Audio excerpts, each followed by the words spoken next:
What's up, everybody? Happy Saturday. As you see, I got one of my greatest by my side tonight, the lovely Dina, aka Christina Moore. Hey, hey, Hey, hey, y'all. girl, I'm hey. glad to be here. I actually watched it. I actually started watching because y'all were doing the commentary on it, and I have been seeing everything going on in the blog. So I've been watching and I've been in the comments. But yeah, tonight's episode was crazy. Well, I am so happy to have you here commentating with me. Everyone, Nicole is taking care of personal business, so she will not be with us tonight. And mine, I'm sure, is going to be fabulously late, as she always is. But you know it's gonna get cracking when she get up in here. Right. Hello, cool gamer. Hello, Ellen Look at G. Lee with the T trying to check me. I know she didn't. Oh, well, first of all, let's give it up for Mama Love, Miss Kamisha Hey, Reviews. Kamisha. Hey, girl, hey. She's in the house. Hey, yes.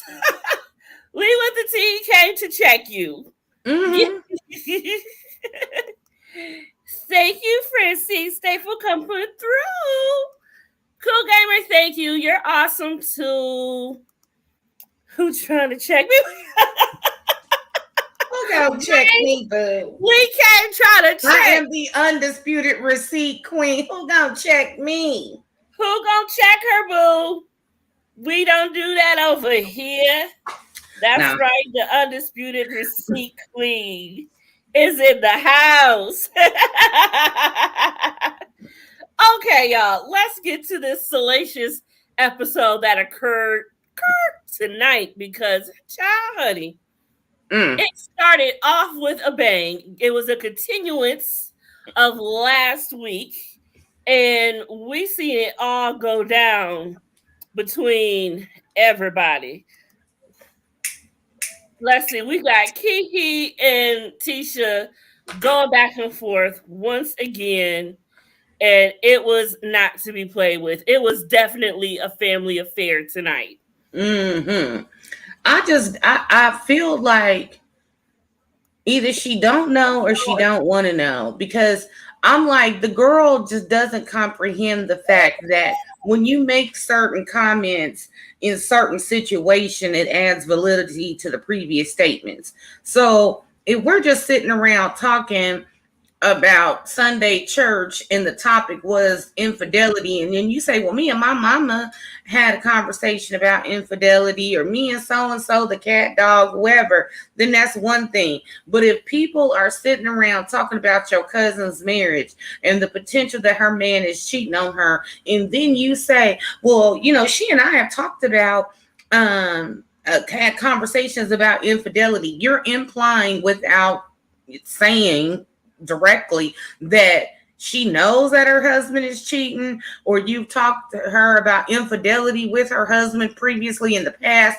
It's so many different ways you could go, routes you could go, but none of them are good when you say it after they've been saying what they say. And she just don't get it, and it irks my nerves because you can't be that stupid.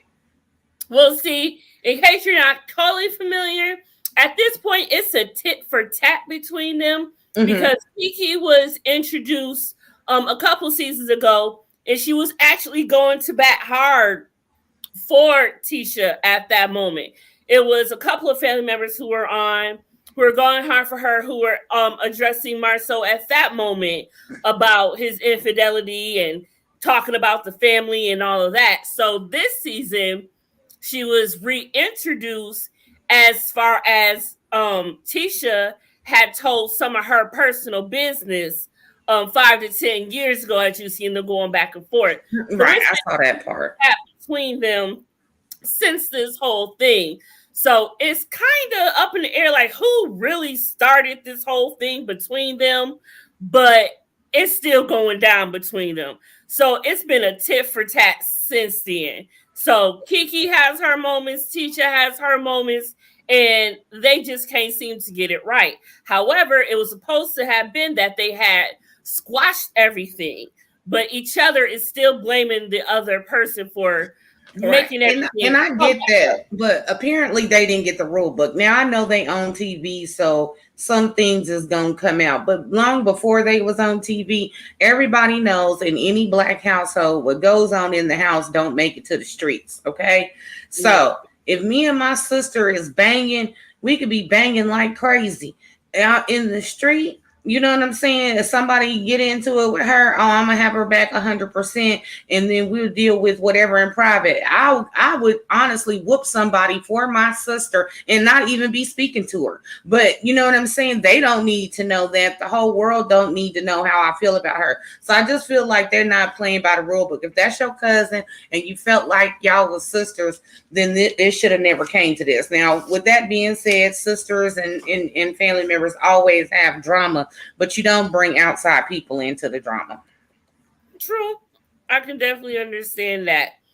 But again, to play devil's advocate, they haven't really been that cool in a long time. They don't, really call each other sisters no more. They don't even really speak like that to each other no more. So now at this point, as far as everything is going on, you've got Marceau saying that Melody is kind of the reason for this because Melody used her to really talk about and maybe get back at Letitia because Melody and Letitia aren't on good terms at the moment. So it's just like one of those things. Like, what do you really believe? Because you just never know. Melody is, and then you've got the whole thing that they're saying that Melody is trying to break up their marriage or mess up their marriage or whatever have you. But my thing about that is you cannot break up, someone else cannot break up someone else's marriage. You are responsible for your own marriage. You can't put that on somebody else. You know what I'm saying? So it's just like, come on, you can't really. But I see that there's a lot of interference, which I think this is where people need to get on the level of minding their business. You know what I'm saying? And then they need to stop listening to other people. You know, some of my longest relationships were ones that I've never discussed with other people other than we good or we went out or we went on vacation or whatever. The second here we are inviting outside people, outside the relationship, family or friends or even children, people bringing their children into their, spousal relationships and stuff like that. It's just a bad idea. You should be able to. I just want to say happy birthday to the birthday girl. It is Meela's birthday today. This is Lisa and Marceau's daughter, and she is such a beautiful young lady. And today was her birthday, so happy birthday to Meela. Yes, and yes, you do bring kids into this, and that's a whole nother level of everything. But they've been good about keeping the kids out of the situations for the past 2 years, actually. So that's good within itself. And so you have that. What's up, hey Niecy? What's up, girl? So yes. So also tonight, what did we have? We had what do you think about that? I don't know if we just jumping around or going in order, but that conversation at the coffee shop between Marceau and Tisha, I just could not. Oh yes. I almost feel like he was checking her about asking him anything in the future. Like he was trying to intimidate her into never asking him anything that would be disrespectful. So basically, she kind of, shut down. I could see in her body language where she was kind of like shutting down. Like, so what? I can't ask you if you was cheating. I can't ask you who you was on the phone with. I can't ask you, are you stepping out on me? Like, those to me would seem like the things that he would deem disrespectful. And basically I felt like he was chin checking her in regards to asking him questions moving forward, as we say in the corporate world, moving forward. I didn't like that at all. It seemed to me like they were having a good conversation and it was really going to go somewhere. And then when that part came, I was like, oh, okay, we back at square one now. Well, see, she put him in a box because, all these seasons, when she asks him something, he never speaks direct, gives a direct reply Oh answer. yeah, I know that. He Mm-hmm. runs around, walks around, snoops around the bush, and never just comes out. He's always got a paragraph essay to go to her one 5 word question. And so when she got to him tonight and she said, "Look, I'm asking you a serious question. I'm going to need you to give me a serious answer." That was her telling him, like, "Look, I'm done with you beating around the bush every time I ask you a question. Like, how am I supposed to reply to that? You're going all off the wall with it."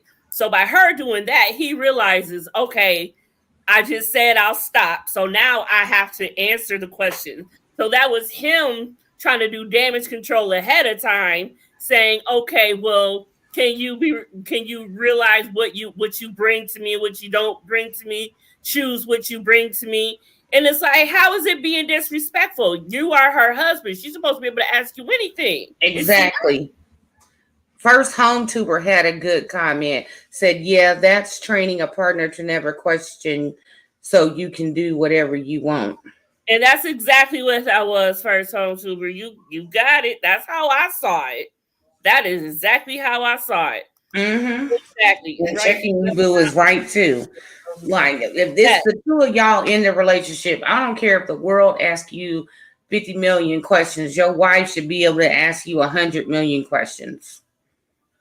Yes, it was definitely yes, and it's like she's always had questions, and at some point, he tried to do the whole thing of stay off the internet and don't let no one outside question you, make you question your marriage or whatnot.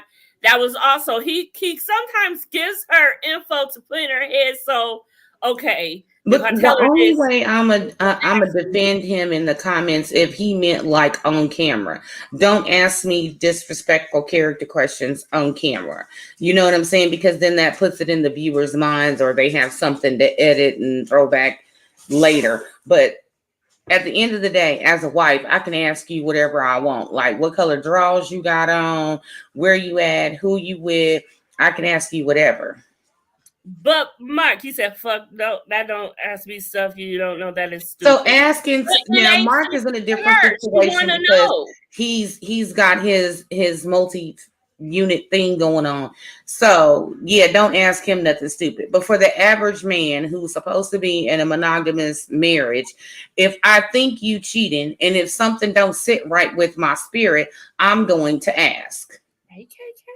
Exactly. If you got questions, you gonna ask. So what is she just supposed to just be wandering around, not asking, and just have it Because on her something mind? something something is always bringing you to, you know what I'm saying, that level of instinct. He didn't come home at a certain time. He smelled like women's cologne. I saw some iffy text messages. He always turning his phone over. It's a lock on it now, and it didn't used to be. There's, and it goes both ways, men and women. I'm not trying to, discriminate and say one does more than the other, but you always know that there are signs of something going on, a difference in their daily routine, yada yada, whatever. So I'm gonna ask, what's the problem? Is there something going on you need to tell me about? Are you happy? Are you unhappy? I'm gonna ask. I don't think that's disrespecting anybody's character. Now, if you are on camera and you make a great big deal about it and he gives you a direct answer, then okay, I can see where he say, don't ask me things that are going to be disrespectful to my character on camera. But behind closed doors, I can ask you anything I want. And if I don't care whether you've given me a reason or not, like I just be at breakfast one day. You ever cheated on me? No? Okay, you want eggs with that toast? Okay, bacon. All right, I got it. And going about my day. Hey, man. Man, can I ask you a question? Why you ain't ever on time, baby girl? What you be Hey, doing? Maud. You just text me 3 minutes before we went on, and now you 14 minutes late. I was looking for color white because I am trying to extend some grace to Kiki. Here we go. Consult my ancestors. All right. Go ahead. Let me know where you guys are at, because She had to sage her computer and everything trying to extend some grace. yes. Well, since I see you really hot on Kiki right now, so we can scroll back. I would love to hear your thoughts on what you thought about the beginning when they had the continuance between Kiki and Letitia. It looks to me like eventually, you know, when it got heated and she started saying, "Oh no, I didn't say those things. I never." She started backing down, like, you know, "I never said those." Yes, you did, and you have continued to do those things. Get them likes up, y'all. Thank you. Drop them crowns in the chat if you're having a good Yes, time. you did. You came over here trying to hurt your cousin that you've been friends with, and that's what I kept saying. If this is your cousin you've been friends with for so long, how am I gonna take you as a friend? No, you're not gonna be. You're never gonna be my friend. You're turning over here because of cameras, because you wanna be on these streets of Huntsville, and you're ready to compromise on your integrity. You're ready to compromise on everything that we were taught not to be. We're not doing that. Listen. But then I saw that conversation that Marsha was having with the husband, with Kiki's husband, you know, being logical, you know, telling you this is exactly what happened. But then again, women, we are always emotional, right? We are always emotional. You know, you can see Letitia being very emotional because you are out here trying to hurt me. Forget about even hurting my marriage. Forget about hurting my family. Me, your cousin. No, I'm not for that. I'm not for that. I don't.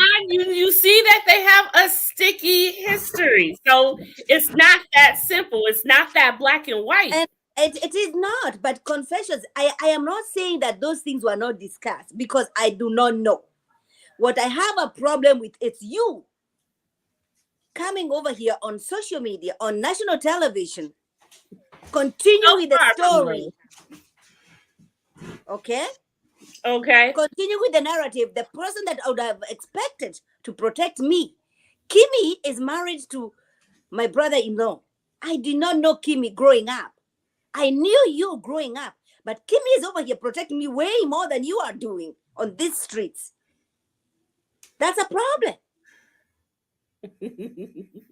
Okay, I can understand that. Yeah, so there's both sides to this. It is very messed up because this is a whole entire family dynamic that is being crushed, and then it's been going on for 10 years plus. The madness, actually. But now we are at a place, so they're both grown up. They both got their own lives going on, and there has been new situations coming up and involved now. So now you've got the cameras added.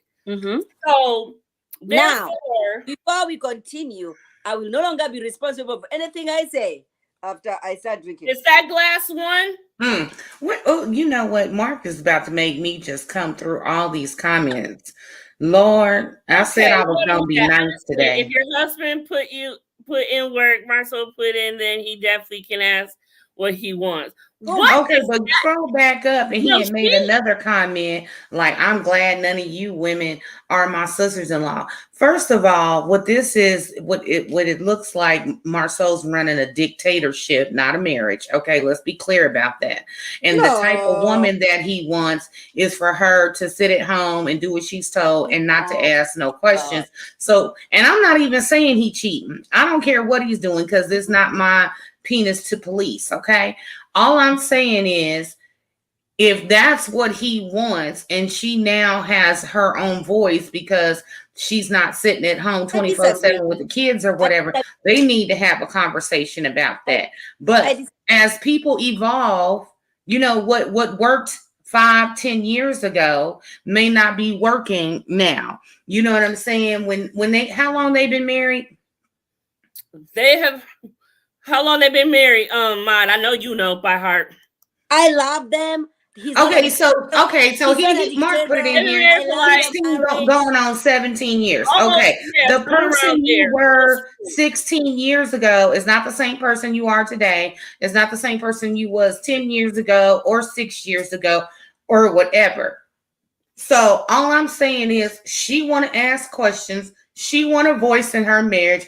He want her to go back to shutting up. That's what it is. At bottom line, we gonna call a thing a thing. And I don't even have to watch the first 18 seasons to realize what's going on in this season, that there has been a shift in the dynamic of their marriage. She's now questioning things because things seem out of place.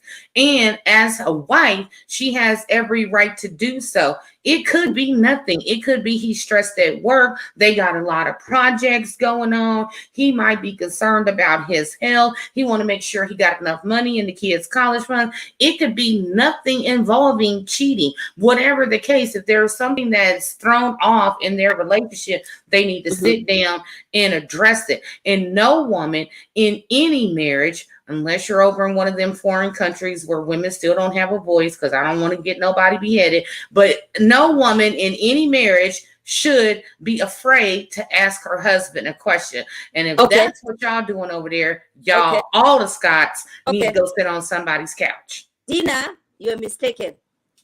Oh, she is not rebuttal, my rebuttal. She's not afraid to ask nobody no question. When we were introduced to her, she was a stay-home mom of 3 children, little kids. The last born, now they just celebrated the last born as a 7-year-old. When they introduced us to those kids to us, she was a little baby, all right? Okay?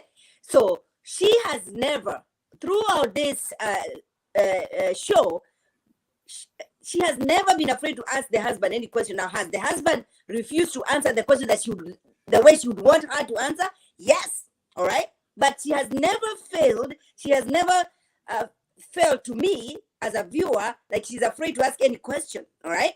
Now, they had a plan coming into this show. They had a plan, a 5-year plan. Remember, Confessions? That you're going to stay home, take care of the kids, and I'm going to be over here working. But then the opportunities came by. Martha was not very open to the opportunities, right? But Tisha said, I'm going for it. I'm going for it. Right? She is the most educated. Can I repeat that? Let me just have a drink because I need people to know that. The most educated woman on the cast. She just graduated. So she needed no permission. Now, did she need support? Yes, she did. But it's a wrong narrative to say that Tisha was afraid. No, I'm not saying she was afraid, because clearly she was asking, but she wasn't getting the answer. I'm talking about the conversation they had at the coffee shop where he said, don't ask me no questions that are disrespectful to my character.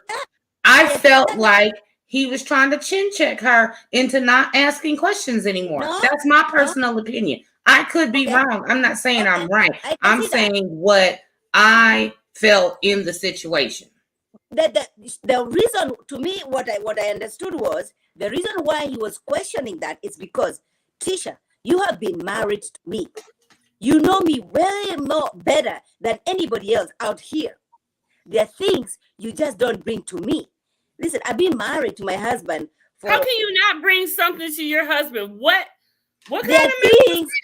I have been married for now 14 years. Right? There are things that even if I hear things on the streets over here, I know my husband is never gonna do those things. And now forget about even cheating. Forget about cheating. Other things, right? Anything else. And that's why Martha was bringing that scenario about you saying, you're a mother. I know you're a good mom. There are things that you can never say about our children. So then when I come questioning you about that, then I'm questioning your character as a mother. And that's what Martha was saying. When you come questioning me about, did you take a champagne bottle to whoever the house, then you're questioning my character. I've never done those things. You should know better. But that particular conversation, it wasn't just about simply bringing about. It was more to that. And of course, Miss Wanda, the lovely Miss Wanda, is always adding fuel to the fire, and she made it a lot more than it was. So like I'm saying, sometimes the things that Miss Wanda says and the things that are brung to Tisha allows her to ask these questions that don't need to be asked. Mm-hmm. But however, when someone comes to you, when you're unbeknownst to the situation and someone brings it to you a certain way, then yeah, because that's all that you know at that moment. So you're gonna ask, and especially you gotta understand, you got Miss Wanda here, your mom, who is always sticking up for you and constantly checking your husband for you. So what you're not gonna do is just act like you're not gonna say nothing while she sits there and does it. So she probably felt compelled at that time. But however, we're talking about this specific scenario that happened tonight. So as far as it goes, what is off the table? Like, what am I not allowed to ask my husband if I have a legitimate concern, thought, in question? I hate when you say allowed. I hate that, because then it comes to be like, because that's how he made it. Is over here. Saying don't bring this, that, and the third to me. So it's like you're basically asking me, you're checking me to ask of what I can ask and what I cannot ask. And unfortunately, maybe that's how it came out as a viewer to us. We received it that way, and that is a continuation of narrative that Marcel is a dictator. You know, he sees Letitia like this and this and this, right? Okay, maybe that's what we received, but I don't think that was the intention. I still stand by saying Marcel is a good husband. He is a good man. He's a good dad. Now, does he sometimes not give us the answers that we would expect him to do? Yes, he does. All right? He has done that. And maybe that's what, and this feeds into the narrative of everything that we're talking about over here. I wish he was more clear. I wish he was more like, you know what, babe? Are you kidding me?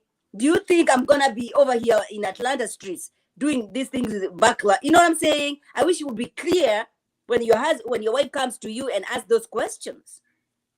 But to him, you can also understand that to him, he is enough of it. Everybody's been coming for him.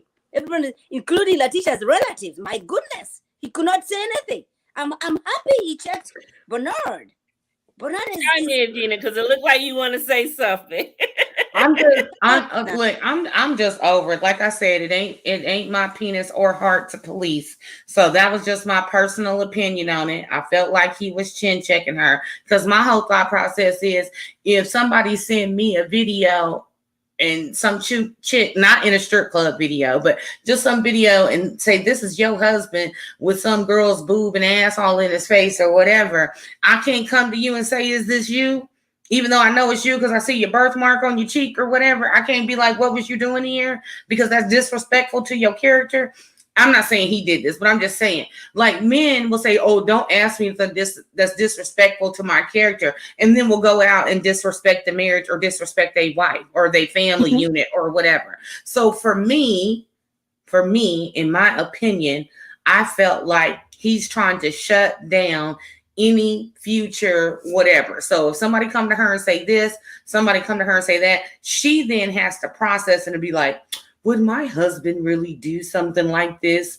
Is this disrespectful to his character before I go and ask him about this? So now she's going to be second guessing herself when she gets information, where maybe before, when she got information, she would immediately run to him and say, I heard this, or I heard that, or my mama said, or Melody said, or, you know, whatever. She would immediately run to him. Now she got to go and do her diligence, get a private detective, come with videos, pictures, timestamps, or whatever before she asks. I think we are stretching. Okay, well, I could be wrong. I never said I'm always right.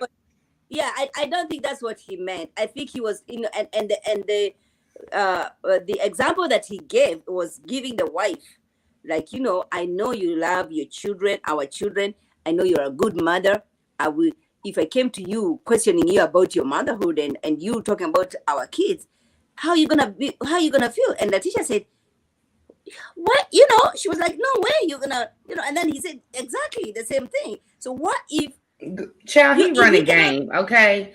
He running game. Ain't nobody never gonna say they don't love their kids and they wish they fall off the face of the earth or whatever sample he gave, right? But when somebody comes to you with some information, now if he'd have said somebody on the street said you said it or whatever, anyway, the fact of the matter is, yes, he used an example, he running game, and this is what I feel, in my opinion, And all I'm saying is he's trying to check her to make sure that no other crazy questions are asked in the future.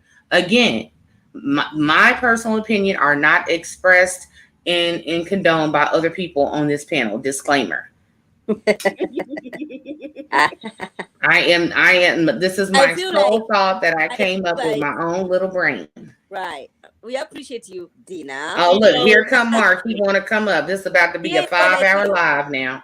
I feel like we are not having a 5-hour live. No, we are not. I feel like it doesn't matter what Marcel does. We are always gonna be questioning him as he's cheating. You have a picture of your back. We have people are out here to really make sure that he has cheated. People are out here to give us receipts. People are out here to tell us, this is his son. A kid who is 7 or 10, 12 years old. This looks like Marcel. This has to be Marcel's son. I think the internet is not sleeping until they find something about this dude. I don't know about... He wants to come up. Mark, you can come up in a little bit. We got to get through the other scenes before we get back to your brother, because I know that's all you want to talk about. It's allowed. This link is for really be, y'all. And then, Mark, you can use it when we bring you up. Okay, so back to the lecture at hand. So, at this point, they have been together for almost 17 years. Right. We have seen her question him throughout all the seasons. Let's not get there. It's not like she's never questioned him before. She has had no problem questioning him, whether it be her own or whether it be from Miss Wanda or whatever. However, the questioning is becoming more than it has been lately. Mark, hold on. You in the background already. Really, me ain't even came up yet. And so yeah. So at this point, she has. Why is it not right to question your husband? That is the understanding I do not understand. That's the understanding I don't understand, because I don't know where you all got that from. I think he's tired of the questions about every little thing. That's what I think it is. I'm not saying that she wasn't allowed to question before. I'm saying, as we would in the corporate world, moving forward, which means get in line with this new format that's about to take place, that I'm going to answer your questions, but don't come to me with anything that's going to be disrespectful to my character. So every little nugget of whatever she might have heard in the street that she brought to him before, she's now going to question, like, is this disrespectful to my husband's character before I bring it to him? All I'm saying is he's trying to slow down or put a halt to the conversations. Not ever did I say she was afraid to ask questions. We know that he runs around half the town and back before he gives an answer. He could give a yes or no answer and he goes on for 45 minutes. So I'm not saying she wasn't allowed or whatnot. I'm just saying he's putting a stop to all these nitpick questions that are coming from outside sources. Welcome, Really B. Hey, ladies, what's up? Thanks for joining us. I know you don't got long, but I love to hear what you got to say. Yeah, because I'm trying to get my Love and Marriage DC review out, but I'm probably not gonna make it. But anyway, because I'm tired. But I was gonna say, I actually, y'all know this don't happen often. I actually agree with Maud, y'all. I actually agree with Maud. I know. It never. What? And what I think that deserves a drink within itself. I literally just got done doing my review, and what I mean, and it's funny, I clicked in just as y'all were talking about that, but what I mean by I agree with Maud is, I agree, Marcel, in my opinion, he needs to be respectful and give. When she's asking him a straight answer, give him a straight response. Give her a straight response. That part I agree with. But there are sometimes, like I felt last season when she made a big deal about Melody, and I'm glad they used that clip about him taking Melody some wine. I didn't understand her issue. I didn't understand the problem with that. And like, were you insinuating that you thought that Melody was going to flirt with Marceau, or Marceau was flirting with Melody? And you sat there and let your mama hype that up when I didn't like the fact that he was like, why would I do that? Why would I do that?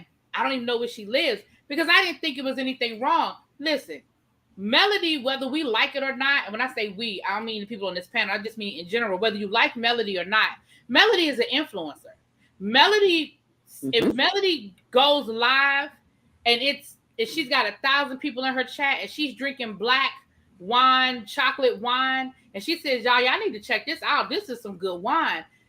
Half of them 1,000 people are going to go to that website looking to buy that wine. So I didn't see anything wrong, even if Marceau had gone. I know that you and Melody aren't in the best space, but business is business. Mm-hmm.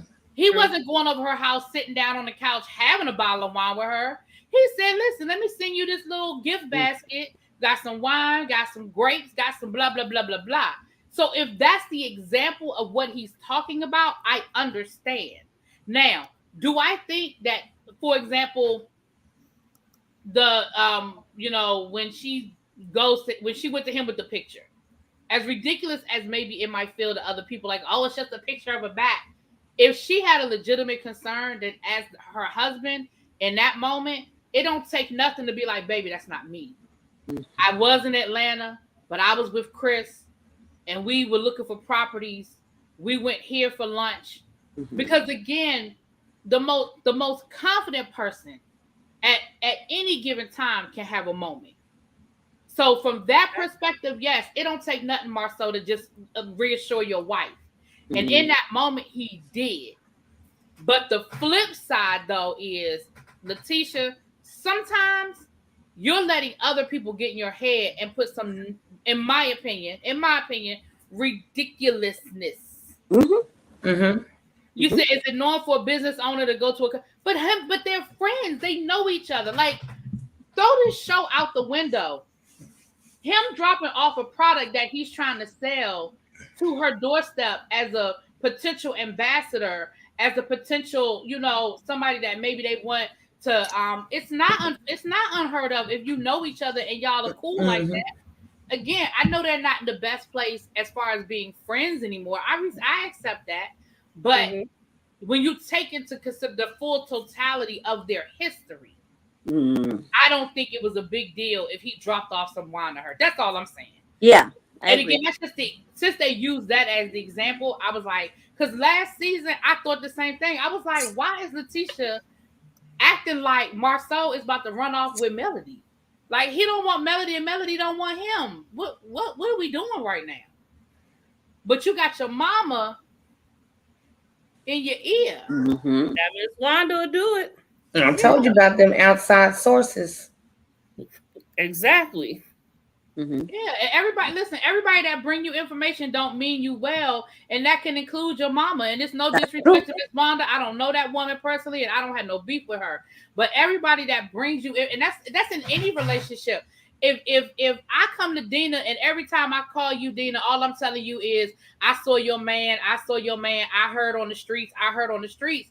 Do I really mean you any well if I'm bringing you every single little tidbit piece of no, because you ain't called to ask how I'm doing. You ain't called to ask to go get no drink. You ain't came over to eat. All you calling to do is give me bad news. What's that song from the Wiz? Don't nobody bring me no bad news. Yes. Right. Don't nobody bring me right. But now if I come to you and I say, listen, Dina, I don't like to bring you no mess. But I saw for myself. I was in the club. He was buying drinks. He was on the dance floor. They did not look like it was casual. It looked like he knew her and she knew him. And I'm just listening. You can take what you want with it, but I'm just telling you what it is. That's different. And if you go to your man and you say, hey, bruh, whoa, da-da-da-da-da, yada, yada, yada, I don't think that's a disrespectful question. But if you go to him every day, all day, because really be said, at a certain point, yeah, it gets to be like, well, damn, tell her to be mind her damn business. Right. Like, is she outside the bushes looking at us now? That's why I be saying about them outside sources, because then they start becoming Inspector Gadget and always want to tell you something, no matter what it might or might not really be. Like they, But see, isn't that right? like you might have a cousin in from out of town. They don't know. And Marceau take them to the grocery store. Girl, I saw Marceau Right. in the That's what grocery I'm But saying. store with some young girl. Right. unfortunately, Everything isn't an issue. You know what I'm saying? and unfortunately, I think that's where Marcel is at right now in their marriage. Like everybody, every little thing. Oh, Marcel is having this. Oh, Marcel is like everybody on this social media street, the internet. They're out here to Well, find out that's what you need something. to cut off. Don't ever cut down the communication in a marriage. That's my point. Cut the outside sources off. Yes. Mm-hmm. Especially when you got too many outside sources. They got too many outside sources. So if you cut the outside sources off, the questions would probably stop coming, and therefore everybody gets what they want. I mean, even going back to the beginning, and y'all know, listen, y'all know I'm partial to Marceau, even though I don't always agree with how Marceau handles stuff. I'm partial to Marceau. But we got to go back to and I'm not just saying that because Mark in the chat, because y'all know. But we about to bring them up in a minute. Oh Lord. But, that's what I said. I don't know if I got enough liquor to make it, but go ahead. but we have to go back to the beginning of all of this. All of this started because Martell was trying to deflect from what he was doing. That doesn't mean it's not true. Because again, I wasn't there. We don't know. We don't know. I don't know what kind of dirt that Marceau and Martell have done. But let's remember where this started. It started with the deflection that Martell was trying to put out there after his stuff got put out there. That's where it started. You know what I mean? And that doesn't mean it's not true. But you just have to remember, like somebody said in the chat, you gotta look at people's intentions. Because my thing is this: don't wait until you mad at me to tell me some shit. Right. Tell me when it happened. And you really love me, and you really was worried about what was going on in my relationship. Don't wait until you mad. So if I was doing all, like going back to Melody, if my husband was such a horrible husband and he was running around town cheating on me and he was doing this and doing this and doing that, don't wait until you mad to tell me if you really are concerned about my best interest. Right. You know what I'm saying? But whatever. I agree. I definitely agree. Mm-hmm. Yes. Well, okay, you know what I say when she talked about talking about Martell deflected. I always say the quickest way for somebody to stop smelling your shit is to shovel somebody else's shit on top of it. And that's what he did. Yep. That's that. When you remember the whole first season, nobody said nothing about Martell being about Marceau and Letitia about nothing dealing with their marriage. But that next season, when Melody and Martell got back together and Melody was pregnant and they decided they was going to stand as a one unit and it was pew, pew, like Mark just said, pew, pew, pew, and they was throwing it out there.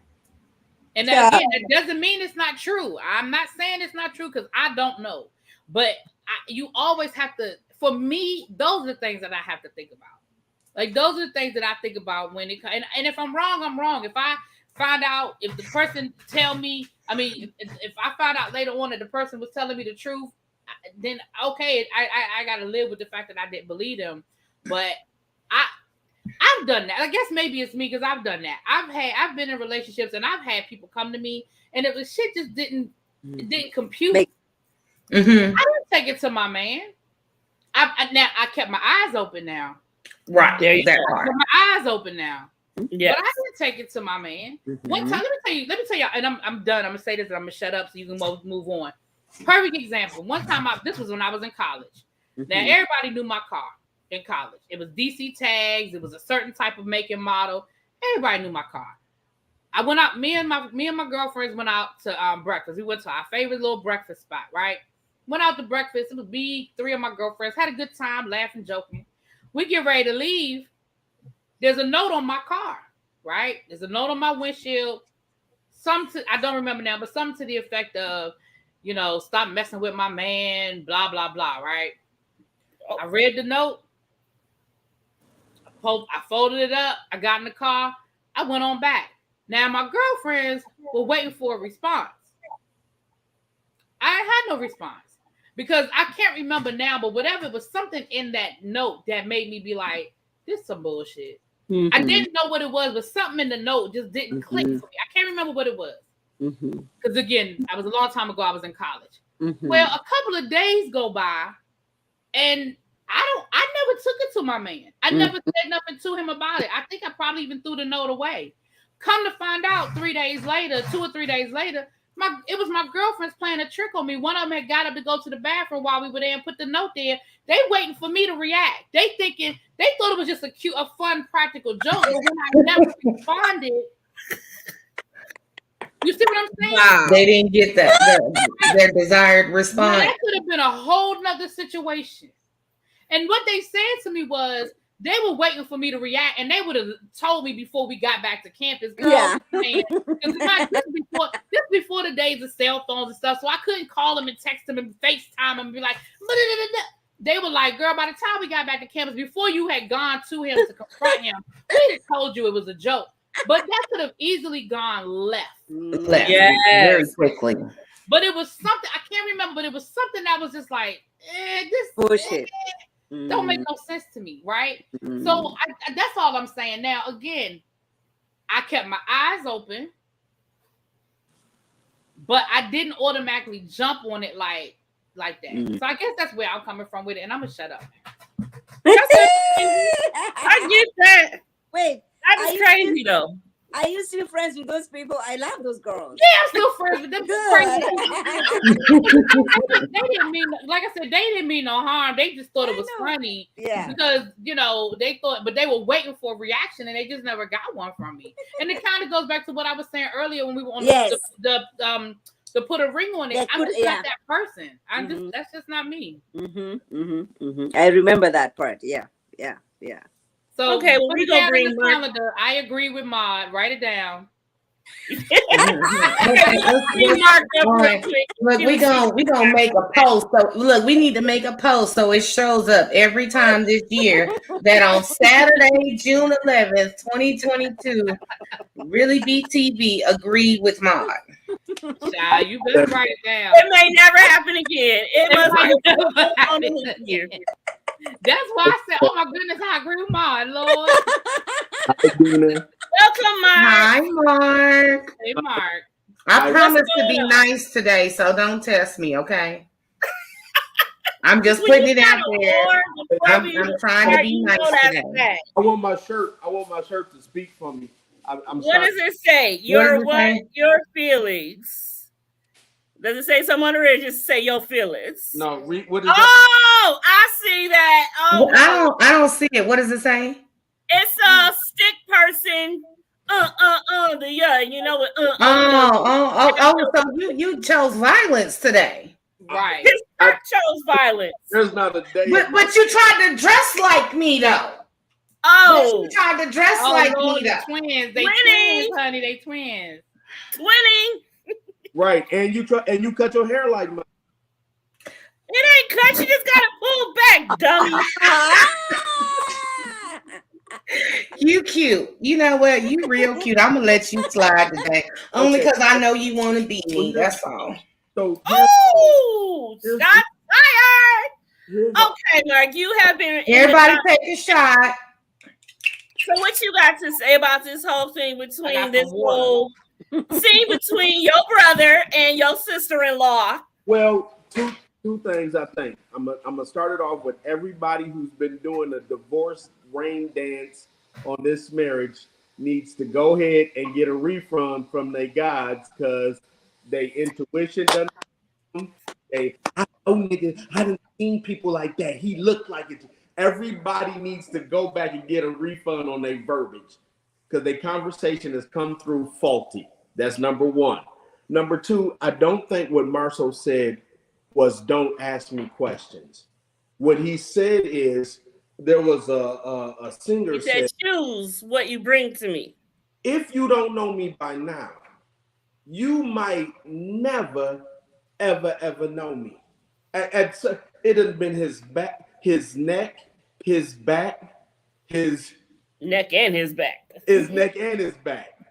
It done been his car at apartments.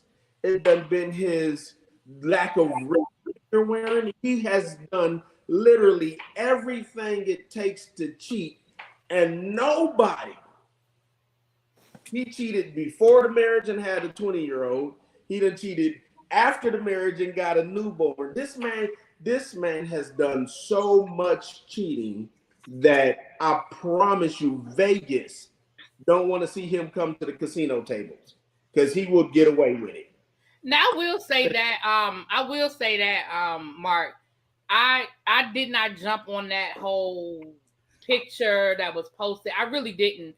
I felt like I was like, okay, I'm gonna need more information before I jump on this because that was a lot. And I think, you know, when people go on a reality show, whether we like it or not, there has to be an expectation that certain things are going to happen. And I think they understand that. But then there are lines. And I just think people go too far. People really do go too far. Did two things. I think Marshall has done two things. And two of the things he has done frustrate the hell out of us as viewers. One, I remember when I was getting a divorce, and my wife asked me something, and I said the exact same thing Marshall said. No matter what I say, if you already have formed your answer, does it matter what I say? Marshall has answered the question directly to his wife. He's answered the question indirectly to his wife. At this point, the viewers, what he's now doing, answers the question, is he is answering for viewers. At the same time, no matter what his answer is, if his answer is yes, I'm cheating, or no, I'm not cheating, she gets to determine. We have all had a person who we have told the truth to, and they thought we were lying. We have already have a person who we lied to, and they thought we were telling the truth. So it's really not up to us to what we say, as much as it is up to the person who's going to believe us.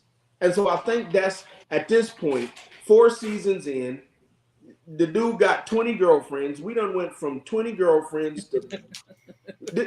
Can we get something solid? And at this point, he's not saying, don't ask me questions.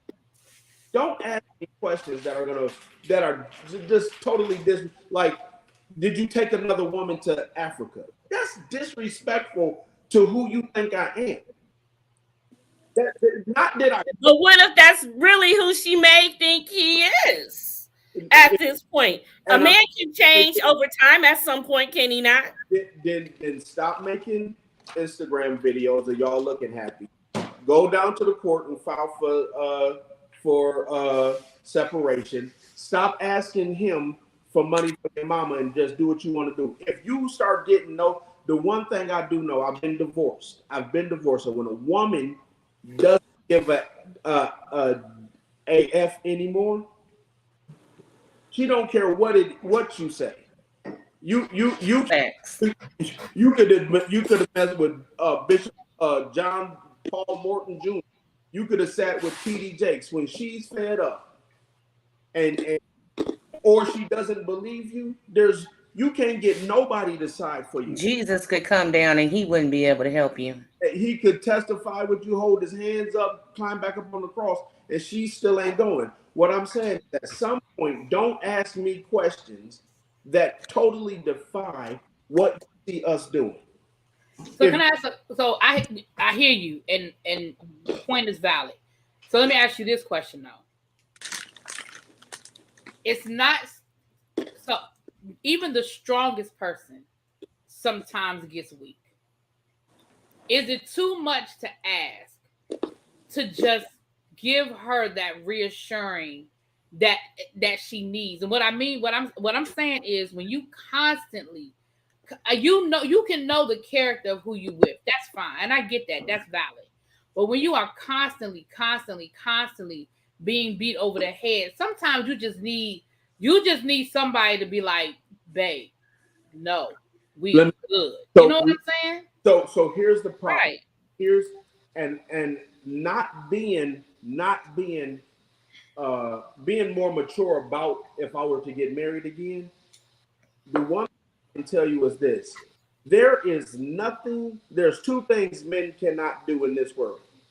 They cannot talk their way inside somebody's panties, and they cannot give you enough reassurance for you to be reassured. This has got to come from yourself at some point. There's no, if I don't. Mark, no. Hold on, Mark. Listen to why I say this. Martell gave as much reassurance as he could. Melody wasn't going for it. Because he was still cheating. When the show he was still cheating. Melody, I have some different information. So I'm gonna just say this. All I'm gonna say is this. When you we have a baby, he was still cheating. I'll give you some different information later, but what I'm gonna say is this: no matter what, even when you are doing your very best, even when you are given the reassurance, if that doubt is in your heart, Mark, what you are saying is he has not given assurance to Letitia when Letitia has come to him asking questions. No, right? he has given. He has been Mark. No, what he's saying is that Letitia is insecure, and the reassurance needs to come from her end. He's giving her all the answers. That's what he's saying. He has been saying, babe, you know me better. Babe, you know me better than this. Why are you asking me this? Marcel, just answer the damn questions so that we can move on. Ma, how hard is it? Exactly. And listen, let me tell y'all how hard it is. It's his back. We have got pictures of his back. We recently just got pictures of a whole kid. It's hard to maintain assurance when you keep coming to this ding every time somebody posts something new. But at this time, we know that stuff. Half of these people ain't believing. Half the people that believe the other stuff in the beginning do not believe that was his bag, and sure don't believe that was his child. So it ain't like it's the biggest thing right now, because those have flown over everyone's head just about. I agree, but guess who needs to have that? Same Tisha. That's what I'm saying. At a certain point, it doesn't matter if we believe it. It doesn't matter if my mom believes it, my brothers believe it, their kids believe it. The person who has to believe it at some point to get that insurance. Once you get assurance, then it has to become self-assurance. You got to be able to believe in. Here's the thing. A lot of Christians do it. Somebody told y'all Jesus Christ was coming back. So now y'all hold on to that no matter whatever happens, right? You make the belief yours. And what I'm saying is, at some point, Marshall was saying to Keisha, make this belief yours, because there's nothing more I can really, other than take you around with me everywhere I go. There's nothing more I can do. So let me ask you this. So let me take it out of that. And I'll speak for myself. Why do people in relationships constantly tell each other they love each other? Reassurance. And wait a minute, Mark. Wait a minute, hold on. Yeah, it's not because you don't necessarily believe that your husband loves you or your wife loves you. It's just that comfort. It's that reassurance. It makes you feel. It makes, as a woman, I'm gonna speak as a woman. You're not a woman, Mark. I'm speaking as a woman. As a woman, it makes you feel good to hear your significant other say, "I love you." It does. Am I wrong? I think it releases some dopamine or something. It does. It also depends. It also, like. I'll give you a good example. I'll give you a perfect example, and it happened on TV. Some of us, Marshall told Tisha when he got to that to the renewal of vows, he says, "I'm not going to do this. Our vows stand. This is who I am." A part of, and I think this has to happen in order for relationships to start to gain security and traction and foundation. We got to stop relying on, I don't need my job to call me every week to tell me I got a job. I'm going to show up every week, and I can believe that if I do my job and until they call me in and to do it. So I think a part of what has to happen in stable relationships is you got to also, even though you need it, you say it sometimes just because in that moment you feel it. But sometimes I don't have to say it to get reassurance. I know you. I agree. I know you love me. I see these lights on. I agree. You love me because of what you did last night. I know. Right, but again, what I'm saying though is it's not. It's just it's the comfort of it. So I hear what you're saying. Please don't. I get what you're saying. But the flip. All I'm saying is on the flip side, I think that Marceau sometimes just saying no, babe. I just think that would just make. But reality. Go a long way. Reality. Here's the thing. Really, this is the one thing I think happens in reality. After you start to put in them 5, 10, 15, 16, 17 years, some of the stuff that we needed to do in the beginning, you know, when you first get in a relationship, you celebrating every holiday, every off moment you getting, every chance you get. Okay, but this isn't celebrating holidays. This is reassuring somebody's feelings and what they feel in their marriage. Yeah, I mean, I agree with Marceau about the vow renewal because Marceau told her my thing is this: regardless of what his reasons were, he told her he told her he didn't want to do it, and I didn't like the fact that she tried to continue to do it. Right, and that's what I didn't like that. I think this is one of the things that's happening is that I think as the relationship grows, I think what happens in a lot of mature relationships as they grow, they start to say, "Hey, we don't need this part. I don't have to, like, you kind of know me well enough to know that this ain't the kind of stuff I do. Don't bring this stuff to me. Bring stuff to me that makes sense." Like, I think that's what he meant. And I think that's what he meant when he was having that conversation with Leticia, saying, I cannot question you about your motherhood. You love your children. I know your character. Then I do not expect you to come over here questioning me about things that you already know. It's going to be a question to my character. You already know me. Why are you questioning me? Let's take it to another thing. Marceau was saying, if everybody is hearing this TV show correctly, Marceau was saying, I'm not investing in the food truck. Do y'all all hear that? Mm-hmm. Yeah. Do y'all see Tisha hearing that? Yes. No. She said maybe we buy a newer food truck. And I distinctly remember, because it was the smartest thing he said, that they need to come with the plan. They need to come with how this is going to be successful. And she should have never showed him no raggedy food truck. If I'm finna go ask somebody for $50,000, it ain't gonna be brand new, because y'all know how depreciation is when you buy something brand new. But maybe say less than 5 years old. I'm gonna show him a brand new truck that's fully functional, that don't need a whole lot of work, maybe just some new tires or something. And then I'm like, okay, on such and such days down by the courthouse building, they have the food truck Wednesdays or whatever. I'm gonna be there every Wednesday. On Saturdays, they have the food truck park. A lot of cities have food truck parks now. You know what I'm saying? You go around and talk to some of the other food truck people, ask them how much they make on certain days, how much they clearing, you know what I'm saying? Get a spreadsheet or PowerPoint or something together and make it look like you did your homework. So I understand. I'm not just giving, like he said, the last episode, throw it out the window. I'm not just throwing 40, 50 grand out the window. And so this is what I'm saying is, I think a part of these problems is Marceau is trying to communicate outside of emotion. He's not telling his wife, I don't care about you and I'm not going to answer you. I think when I hear it, because I often say this, is that at a certain point, you have to know what's part of my character and what's not. At a certain point, you got to know you got to know what question's going to get an answer right. out of and just, I'm going to just say this, and this does not apply to Marceau, because again, I'm not policing his private parts, okay? But there are lots of stories that we hear about where couples was married 20, 30 years, he died, and a whole nother family show up at the funeral.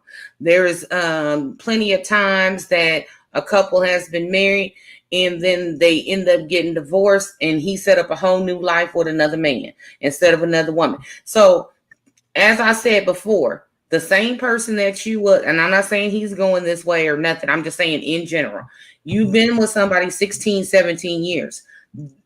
You evolve daily. So the person you was 16 years ago was not the same person that you are today. So I feel that she has the right to ask questions. But I also said, if you get rid of the outside sources, the stupid questions would stop. Let me say this, because I'm reading. I hear a lot of women and they say a husband ought to do this. At a certain point, I'm still a person too, and I think right, and that's what I'm giving. I'm affording you that you are human. You know what I'm saying? She could wake up, and I mean, I don't know. I'm just saying, any woman. You've been with the same man for 16 years. He was your first love, the first one who hit it, whatever. You could wake up and be like, I don't know why I've been with him all this time. I want to go out and try something new. Boom, let's get divorced. All I'm saying is, two things I'm saying. One, get rid of the outside sources, because that's your source of questions. One. Two, I don't think it's wrong to ask questions, because people change daily. And I think couples need to have check-in sessions. Are you happy? What do we need to do to better our marriage? Things of that nature. And if I heard something that I truly believed in my soul, I should feel comfortable enough to ask you. That is what I'm saying. Agree. Now, on the opposite end, understand that I don't have to do that, because I've been here so long too. I get the thing is this, and this is where I think the manaverse is taking us to, is that women have wanted their needs so long, or have put their needs so high up. Women deserve love, and women deserve their husband to reassure them, and women also deserve to assure themselves, and women also deserve to show me some respect when I say I'm not answering these type of questions. So I think there's a balance in each relationship, to where it's just what Marshall and when I said it earlier, I said I thank God a lot of women ain't married to my brother, because it's a lot of ways, Scott, men, that we gonna deal with stuff that a lot of men ain't gonna deal with it. There's a lot of emotions and confidence that I have, that I say, you know, if somebody come to me, right, I'm gonna say this, and I'm gonna keep it. Somebody calls me and they ask me what I'm doing, and I might be eating some food, and I say I'm eating some kitty. Don't call me and ask me. If you know me by now and you call me and you hear me eating and you ask me what I'm eating, what I'm probably gonna say, if something crazy. Because you just asked me what I'm doing. If somebody asks me where I'm at, I'm gonna say America. It's who I am at a certain point. If you want a more specific question or a more specific answer, ask me a more specific question. But at this point, she needs to know what she is asking. As much as she should know him, he should know her at this point as well, right? There is no more specific question than Tisha asking you, is what Martel saying is true? So I'm going back to the previous episodes about you, Mod. I'm gonna put the question back to you, and anybody can answer. Is Tisha asking, or are sources asking through Tisha? Tisha's asking because she's been asked, and that was on her mind, and it was in her head. The wife is asking questions. Just answer the damn question. Answer the damn question. But he does. And look, we're gonna have a mile marker moment again, because Mark does have a valid point. Is Tisha asked? Here's the difference. Is the woman I went asking because she saw lipstick on my shirt? Come on. Hold on. Okay, so then you. No, he's right. Mark, stop it. If you asking because you smelt a different perfume on my shirt, then I owe you an answer. If you're asking because your friend down we have smart cheaters. We have smart cheaters on these streets. They're never gonna come home to my house with any lipstick on their shirts. Don't do that. That's Really B. Really B got something to say. What's up, girl? Go ahead, chime in. I just had an aha moment. Give it to us. You know, Mark, the more you talk, sometimes you actually start making sense. What he just said was actually pretty good. Mm-hmm. If you know me and you know who I am, I get it. I get it too. If you and we know I don't never agree with Mark, but I'm gonna give him points today. I get it. If you're married to perfect example. My mom is sarcastic. My mother can never give a straight answer. I could call my mother right now. She does it to me all the time. I call my mom. I can ask my mom something as simple as, where daddy at? Where my dad? And my mother has said some of the craziest stuff to me. And she always ends with, why you ask where he is? You know he's right here. You know what I'm saying? Like, you know he's here. Or if I ask where he is and he's supposed to be at dialysis or something, and she'll be like, she'll give me a smart ass answer. That's who my mother is. She's never going to give me a straight answer. Okay. And so I understand his point. I do. Let me ask you this, Mark, and you may not be able to say this because I don't want you to betray any confidence, but let me ask you this. Prior to this show,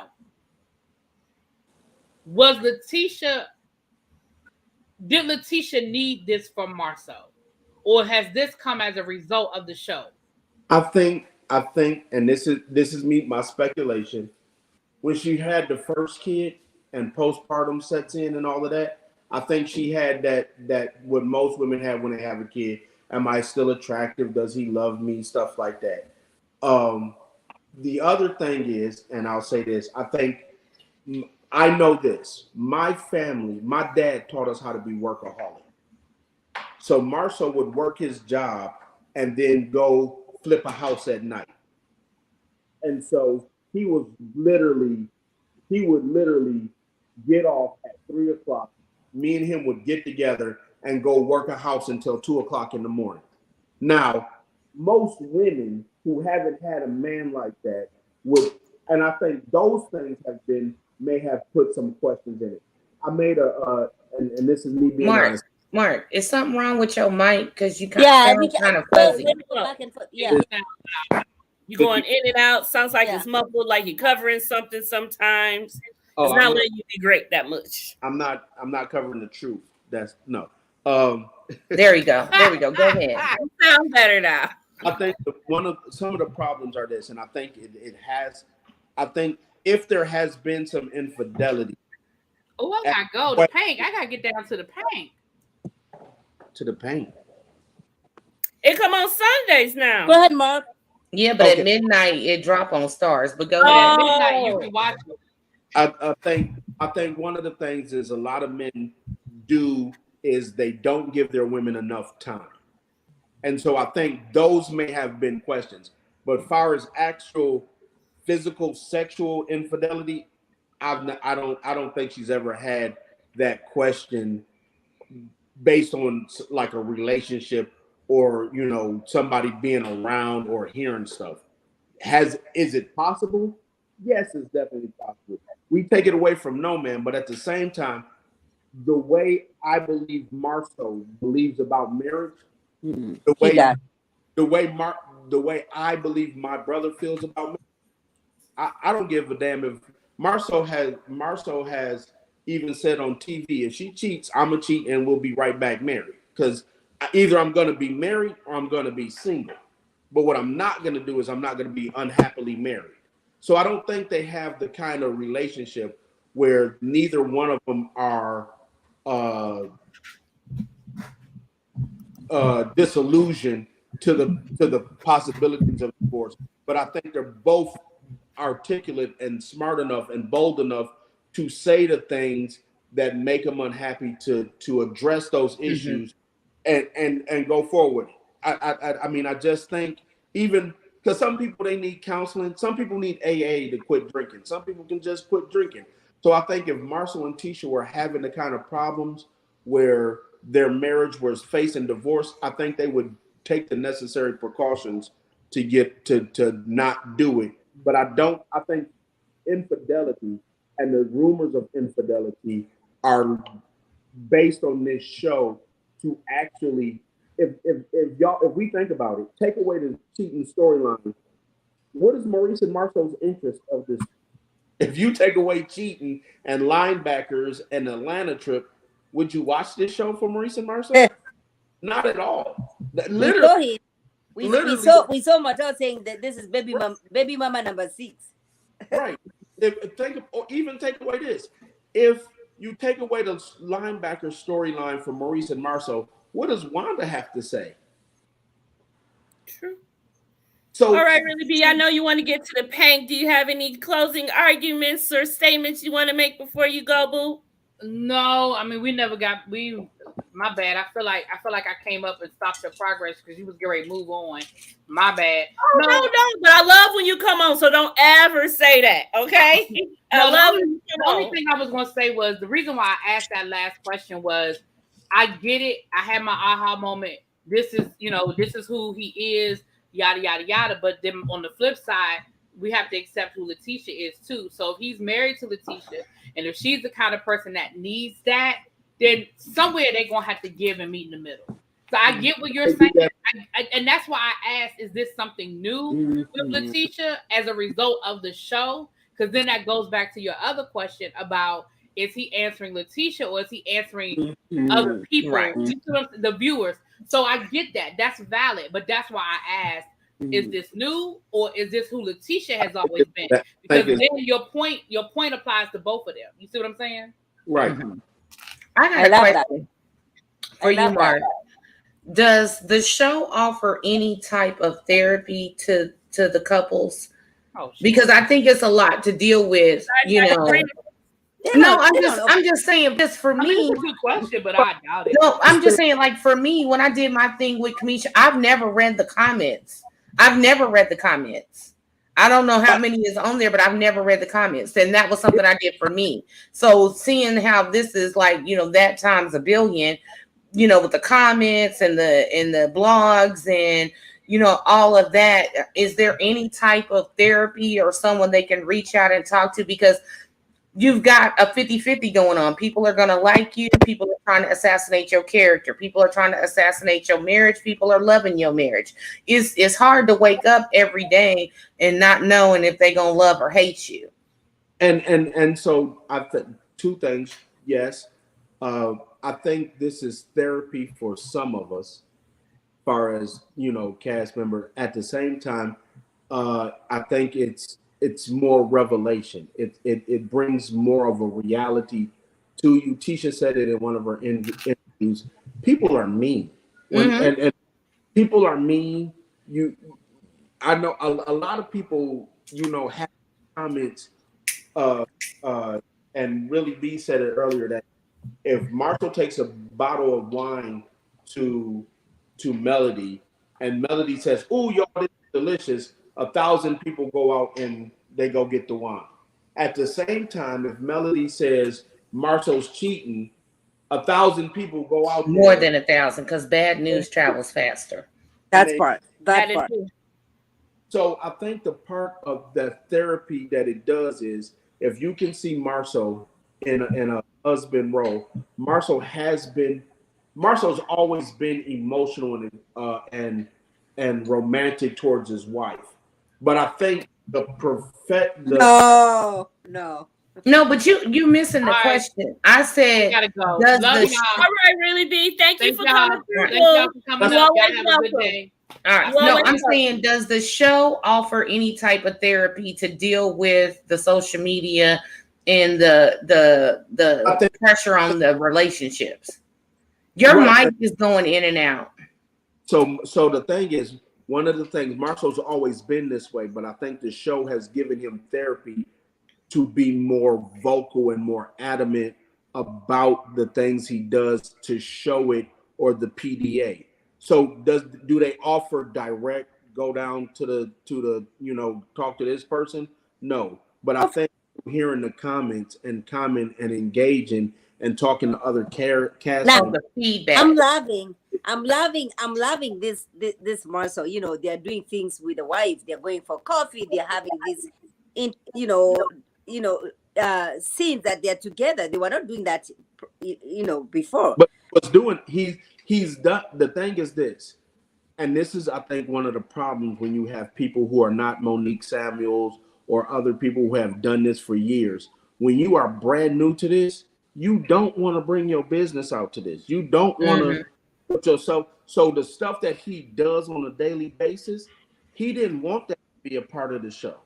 But now that it's Getting comfortable. now it's like, that's why I said Tisha has always been feisty. Tisha will tell you to your face who you are.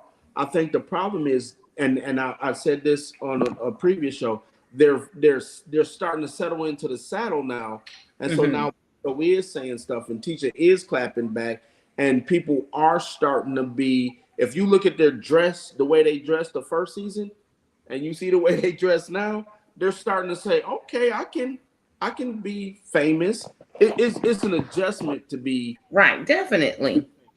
Yeah, that's of course. I mean, that's. But I just know that they say a lot of times when couples go on reality shows that, you know, it's their marriages are definitely tested. And if you look at Monique, when she left Bravo, she said she had PTSD, or is that how you say it? PTSD. I don't know, but y'all know what I'm saying. Look, I didn't drink a half of all tequila. I don't know which one comes first, but y'all know what I'm saying. So I'm just saying, if Marcel and Tisha was, because and let me say this, I just started watching this season, and I caught glimpses of the previous season when something big would blow up. But I am by no means an advocate of ruining anybody's marriage. I love the idea of Black love, and I want people to stay married as long as it's working for them. If it's unhealthy, y'all do what y'all need to do to make yourselves happy. So I'm not doing nobody's divorce dance. And that's a problem. I feel like for me, that's the problem I have with Melody. That's the problem I have with Melody, because Melody, when she realized, you know, her marriage is no longer a marriage, she was expecting Letitia to have the same response to the cheatings, rumors, and everything. And when Letitia did not have that response, when Letitia said no, I am a mother. Well, misery loves company. We can be single together, girl, and have a hot girl summer. Letitia decided, I'm going to stick to my man. It doesn't matter who is saying what. Then she, all of a sudden, Letitia is my enemy. When did Letitia become your enemy? When? I don't know. Yeah, checking you, boo. That's a great point. Because there's probably been a lot of red flags in some marriages, and then it gets amplified on TV. And in a marriage. And you've been sweeping it under the rug until America starts talking about it every week. And in a marriage, I think it's seasons. And in a marriage, it's seasons. You're gonna love. Listen, sometimes I get to this house, I'm like, you know, I don't want to see his ass. I go over there. You know what I'm saying? It's not every day that it's roses. No. But and these guys are and I think this is where everybody got confused. Marcel and Tisha could have said, "Hey, we're a power couple. We've been together the longest." The emptiest wagon makes the loudest noise. And Melody and Martell came in, and they were like, "Oh, we're a power couple when we're doing this and that and the other." And the truth is, you know, people doubted Kimmy and Maurice. Yeah, how could you be with somebody for 7 years before you get married and all of this? The truth is this, and I'm saying this, maybe I'm biased, maybe I'm partial. My brothers put in some real work. We saw my grandparents, both sets of my grandparents stayed alive until 2013, until they started passing away. But they were together for 50 years. I love Marcel. Oh my gosh. So I love Marcel. He reminds me so much of my husband. I love him so much. We've seen long-lasting relationships. Oh my God. He is so, I love the Scott. So intelligent, so deep. Like every time Marcel is talking on the screen, I'm like, what? Did you refill that glass? Yes, you did. No, but I mean, I understand putting in the work. Every and if time you come Annie Scott is speaking, oh, I'm here for it. If you come from good stock, you know what I'm saying? If you come from a long line of healthy marriages, it's kind of like almost in the bloodline now, you know. Things happen and mistakes are made. But for the most part, you have a good roadmap on how to have a successful marriage.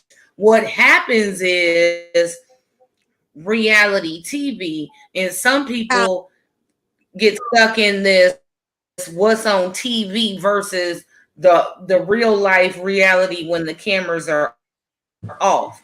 And I think, like the person said, I do believe that people are in a marriage, everything is going great. There's some red flags, but they sweep them under the rug.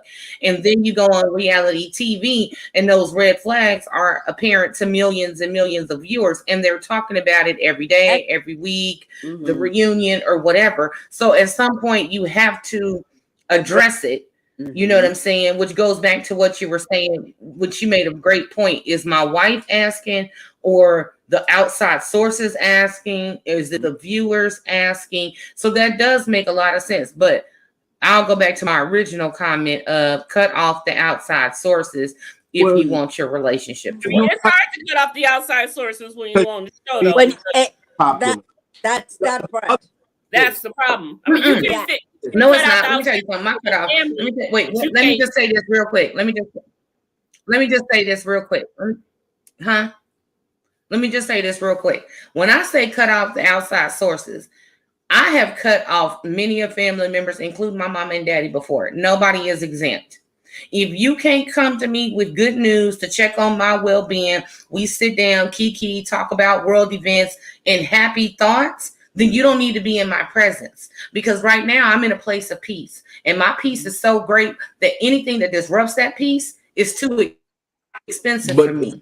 So my mama, my daddy, sister, cousins, kids, whatever, this is what's going to happen. You're going to come with positive energy or don't come at all. Right. But a part of your, I can't hear you. Your mic's cutting in and out. I said a part of your contract is to be on social media and to let the fans see you and to let the fans. No, I get that part. But but you don't have to respond. Listen, I feel you 100%. You don't have to read it. You don't have to read it or respond to it. I know. For a while, she was. You can throw up your pictures of you and your beautiful family, and it could be 27,000 comments under there. You don't have to read every one. You don't have to read every one. That's what I'm saying. I agree. You may not want to. That's all I'm saying. So I can still fulfill my obligations to post. I can go and like some comments. I mean, I gotta read it. I can just scroll heart, and never read nothing. Dina, and what happens? I can go on live and say, "Oh, we on the set today." Somebody was coming for me. Whatever. Never look at the comments. As a small YouTuber as I am, people put some comments on my channel. I'm like, delete. Right. But I read. Listen, I love that delete button. I don't disagree. I delete the shit. I'm like, I'm not giving you any platform for my right. Close to 1,500 subscribers. Hell no. You're not gonna be important over here. Delete. Get somebody that assists on your account to delete crazy comments. That's what I'm saying. But you don't have to be on it 24/7. It comes with maturity. It comes with maturity. Once you lay down the law with your family and your friends, you can't. I know you can't do that on social media. It is I know you can't lay down that type of law on social media, and it's in the contract. I get that, but everything does not require a response. I don't disagree. That's true. I'm gonna need you to get your mic together because I hear every other word. Right. I'm saying it. I think one. It takes. Mark is still camping. I'm actually surprised that he has a light because the other day he was doing a live and he was all dark. Can you go out and come back in? Because all I hear is every other word. Okay, well. But Dina, your mic is kind of messing up too, though. I'm only here. I can't hear what you just said right now. Me? No, my Dina. Dina, I really want to hear what he has to say. Huh?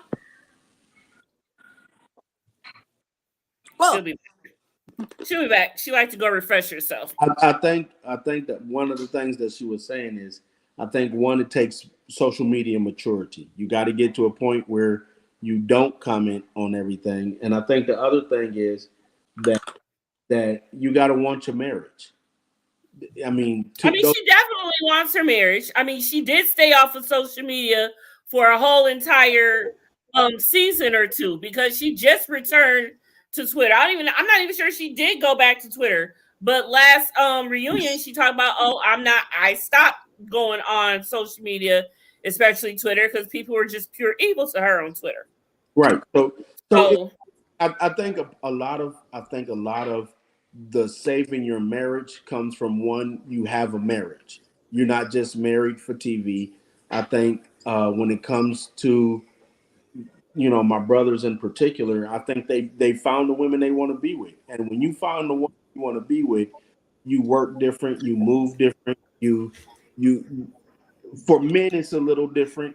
And then for women, I think it's hard to not hear if your dress was banging and then hear, girl, you stupid for your man. I think it's a little maturity that everybody has to go through. And we're gonna see. We're gonna see in 50 years from now if my brothers are still married. Vodka. Even if their marriage failed, they did whatever they had to do to get where they are. And so long as at the end of the day they lay their heads down happy, I'm good with it. They could be cheating, they could have families all around the world. If they happy while they doing whatever they doing, I'm happy for them. And that's all I'm gonna do. That my only job is to support their happiness. How they doing it, I can't tell you. I ain't vouching for it. You ain't getting me on the witness stand to say they not doing nothing. But as far as I know, they didn't do anything. As far as I know, their wives are happy. And until I know, guess what I'm gonna do? I'm going to be happy for them. Yes, Carlos did tell her that. Yes. Yeah. Mm-hmm. But it's hard to stay off social media. It's hard. It is hard because listen, all of us, we can agree that the very first thing you do on your phone, the first thing you get up in the morning is like. No, I don't. Mod, I'm gonna tell you this. I stayed off of social media for a year, and then when you are doing it with Melody's mom. I was off before I met her mom, but the thing is, I didn't come back on. Why do you like? Wait a minute, Mark. Do you like old women? Mark, what is it? You're such a handsome man. Why do you want to go over there with old women? I want to know. Like you're a Scot. Well, that good black don't crack. Some of these women that are like 50, 60 years old look better than these 25-year-olds. I'm just saying. I want to know, Mark. What is it? What did she offer that a younger woman could not offer? Like you're over here. Prove back. Mark.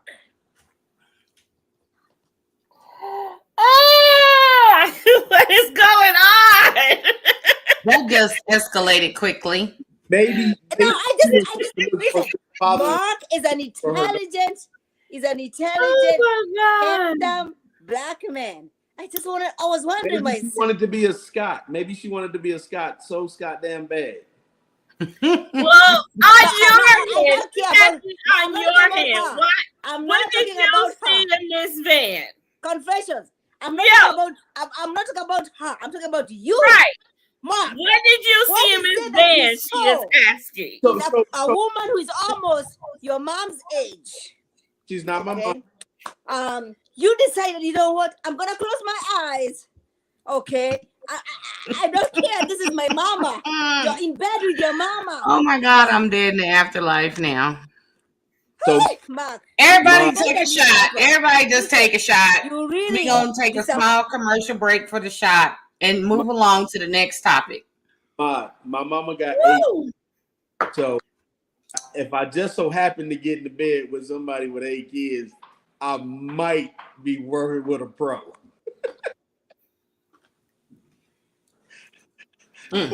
Lord Jesus. Lord Jesus.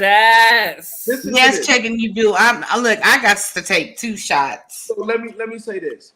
Child, listen. I thought this was all I needed. Y'all don't took me to the end of my No, drink. I was like, you know what?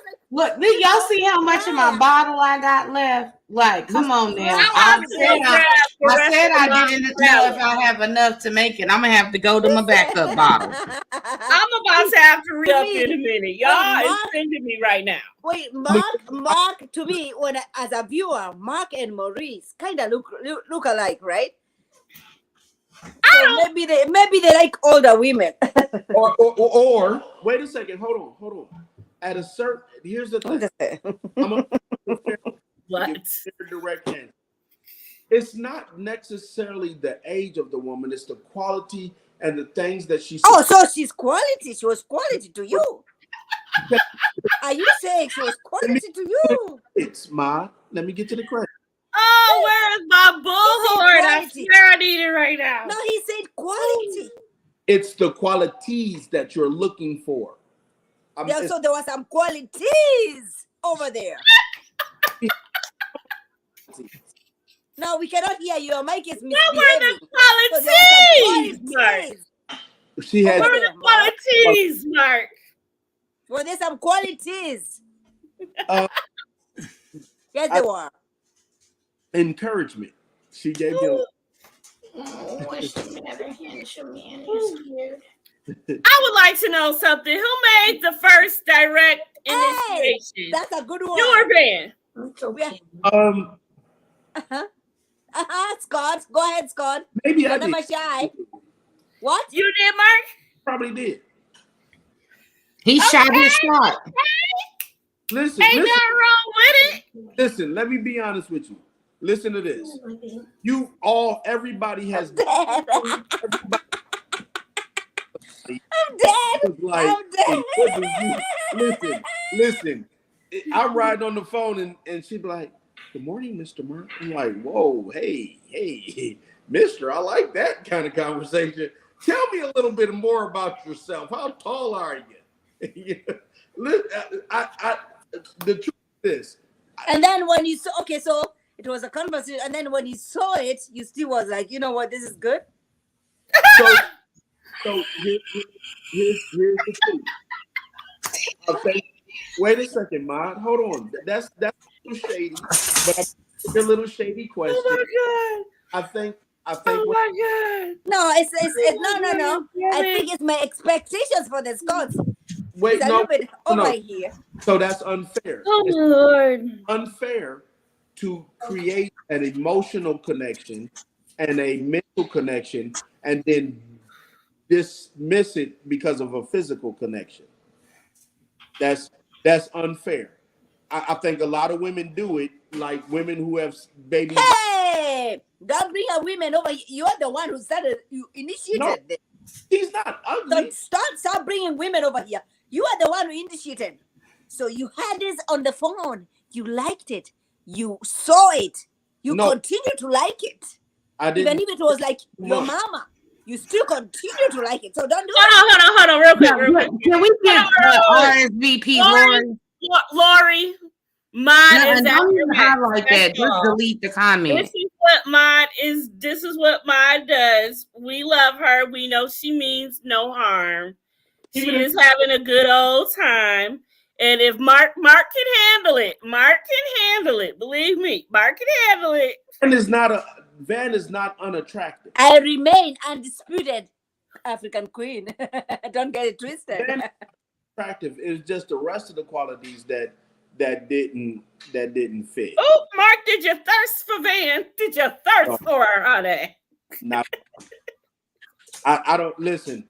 I could go without water for 90 days and I still wouldn't thirst for fucking water. Thirst for nothing. The thirst ain't real. Listen. If and you know what? If you was thirsting for somebody, if that's what fits your profile and that's what you want, ain't nothing wrong with that. We all then thirsted for somebody. Listen. I've never been thirsty. No. There's a difference between for me.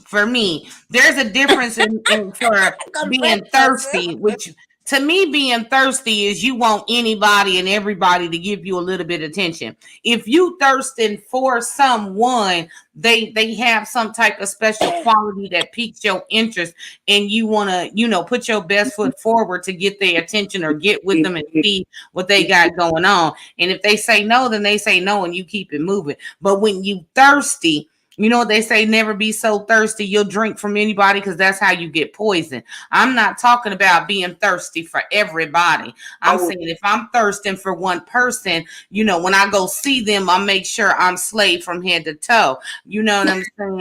I'm pulling out my Jimmy Choo perfume, okay? I'm making sure that they gonna notice me when I walk in the room. That ain't being thirsty. I'm just trying to let you know what I got going on, and this could be yours if you act right. There's a difference. Then that's just for me. And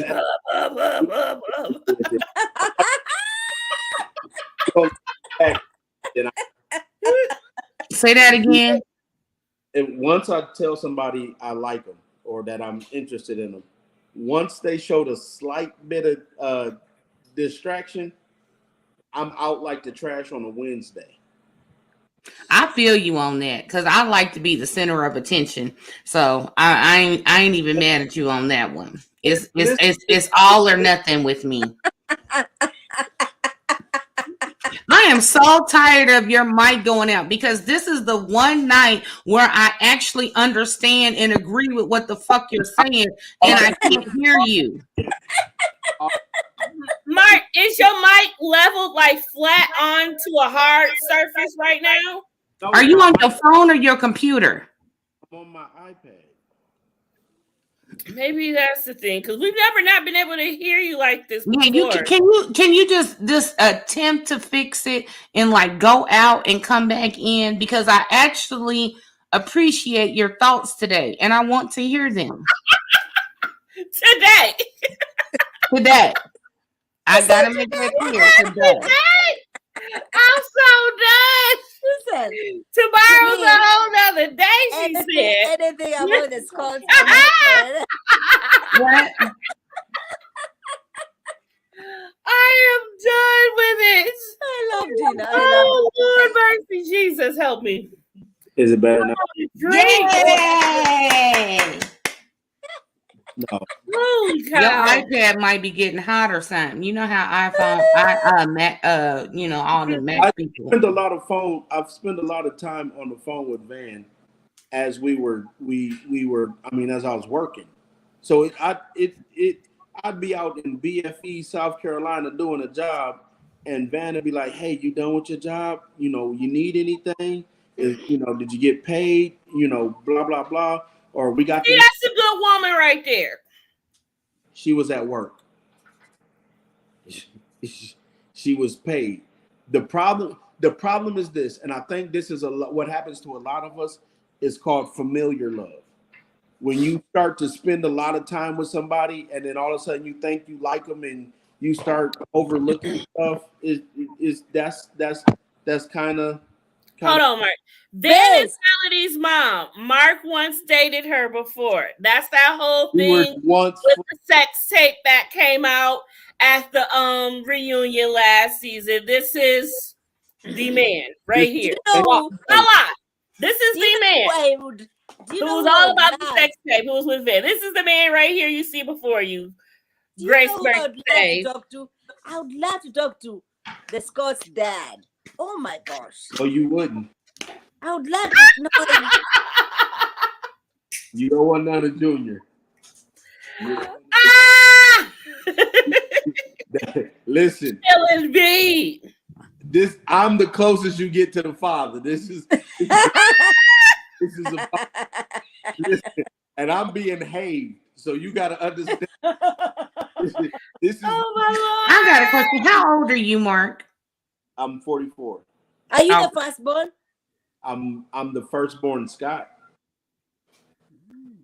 How many are you? I love the picture that you put. I love that picture. How many are you boys? How many boys are you? It's 6 boys and 2 girls. 6 boys? Same dad, same mom? No. Same father, same mother. It's sort of. That's what I said. That's what I asked. In America, it's different. Different daddies, same father. Oh, okay. So same father, same mother. Yeah. 6. Four boys, 2 girls. 6 boys, 6 boys. 8 kids in total. 8 of us. Yes. Mm. Yeah. Well, but you share the same mother as Marcel and what's Maurice. his name? Me, Yeah. me is me. Then it's Maurice. Then it's Marcel. Then it's Micah. Then it's Millie. That are all Scots. The girl who was working with Maurice. The woman, my baby sister. The woman, I love her. She's yeah. Mm-hmm. So, Really too. so the 2 people if you wanted to meet Mark Scott, you either talk to me or talk to Millie, and that's as close as you need to get.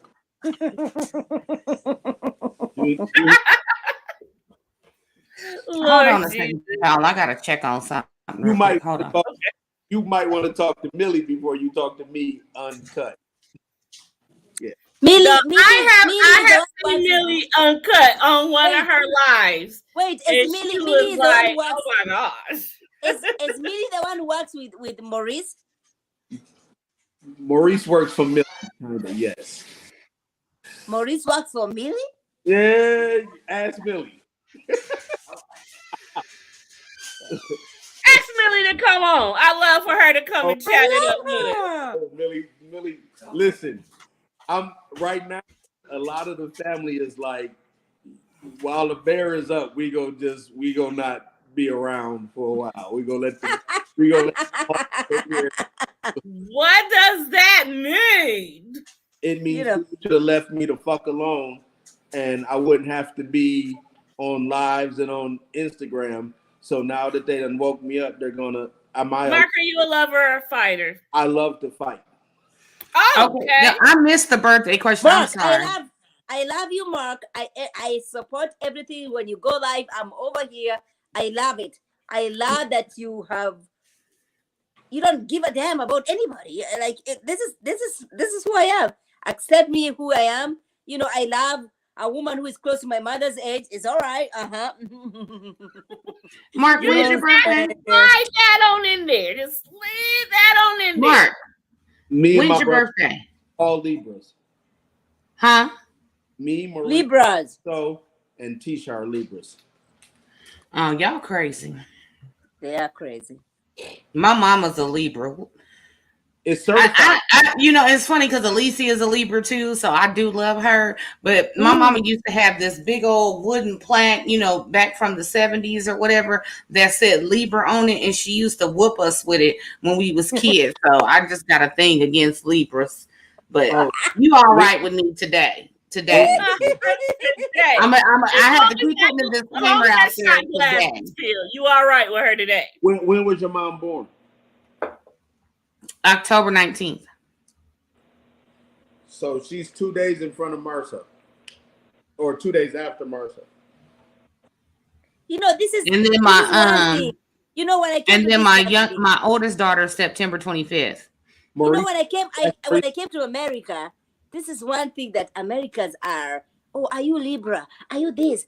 We Africans, we don't do those. This is like bullshit. Well, I do believe in a lot of astrology. So, I understand. Are there any Pisces in the building? If you are Pisces, go on, throw that Pisces up in the chat. Dina, I'm I want to know what is everyone's sign that's in the chat right now. Represent your sign. What am I'm gonna refill my drink real quick. I'm September 3rd. What am I? September 3rd. Is that Virgo? Yeah, Virgo. Yeah. Don't play with me. Ugh. But you know what, Mark? I will say this: when we're not yelling at each other, we can actually understand each other. Well, that's because it takes a long time for women to listen. I wasn't the only one that wasn't listening. Mark, don't say woman. I agree. It takes women a long time. I didn't say one woman. No, I'm talking about you wasn't listening to me either. I'm disappointed. But today we listen to each other. Dina, the only reason why I have the argument as potent as I do is because I'm listening to you. Mark, because you're what? Because wait a minute. I'm listening to you. Hold on, let me turn my volume up. What did you say? I said the only reason why I have the argument as potent as I do is because I listen. Well, one thing I will say is that today, not the conversation we had, but today I felt like you were not listening to respond. You listened and received and then responded, and I did the same as well. And maybe that's where we got off to a bad start before, because we were listening to respond, not listening to comprehend and then respond. Can we come to an agreement on that? I will come to whatever agreement you need to keep listening. What the hell? What I missed? Oh no, we were just talking about our previous conversation where we were yelling at each other and we were listening to respond, not to comprehend. Oh, on my birthday? Yeah. Which I have still not watched the replay back because I know I acted a whole fool. So I'm not watching. No, that was the whole entire fun. Y'all need to go back to March 31st, my birthday. I had a virtual party. We got some Geminis in the building. Let's see. We got. Ask me, little bro. Are we ready for another shot, y'all? Mark, where your shot at? Gemini. Where's Gemini? I'm out of shot.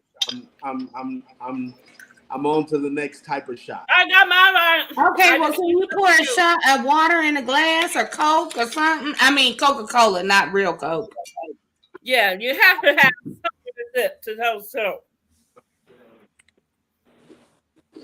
Look, don't throw the date out there again. Somebody said they got to go back and watch your birthday party. Oh, March 31st. Was it? Mm-hmm. That was March 31st. Oh my goodness, we just like the other day. I know. All right, everybody got their shot. We gonna take a shot because we had a very, very good, great conversation today. As soon as Mark come back and sit down. Ma, where your glass at? Not too far from her. You know it ain't. 1 second. Give me a 1 second. I get my bottle. There we go. Okay. Wait. Okay. Wait. Oh, he done brought out the fancy stuff. Give me 1 second. Okay, Ma, hurry up. I'm a Scott. Oh, she's late, man. Come on. The whole time Mark went to go get his. Where was she at? So, y'all crazy. But yeah, that was okay.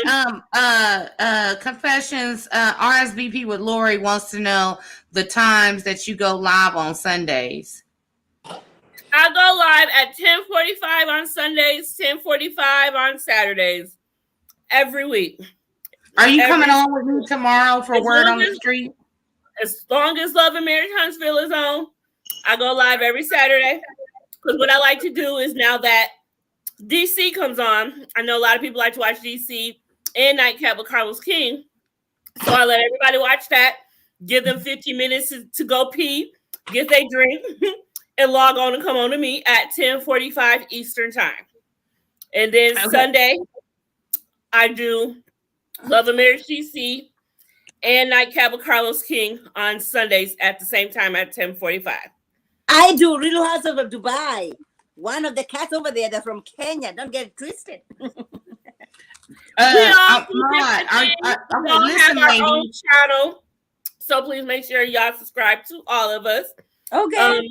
And I don't know if anyone knows about Sons of Anarchy, but if y'all are a fan of the old show, or y'all know someone that's a fan of the old show, you know Sons of Anarchy used to come on every September. So this September, I will be taking the ride all over again, doing all 7 seasons, and Dina will be coming along for the ride.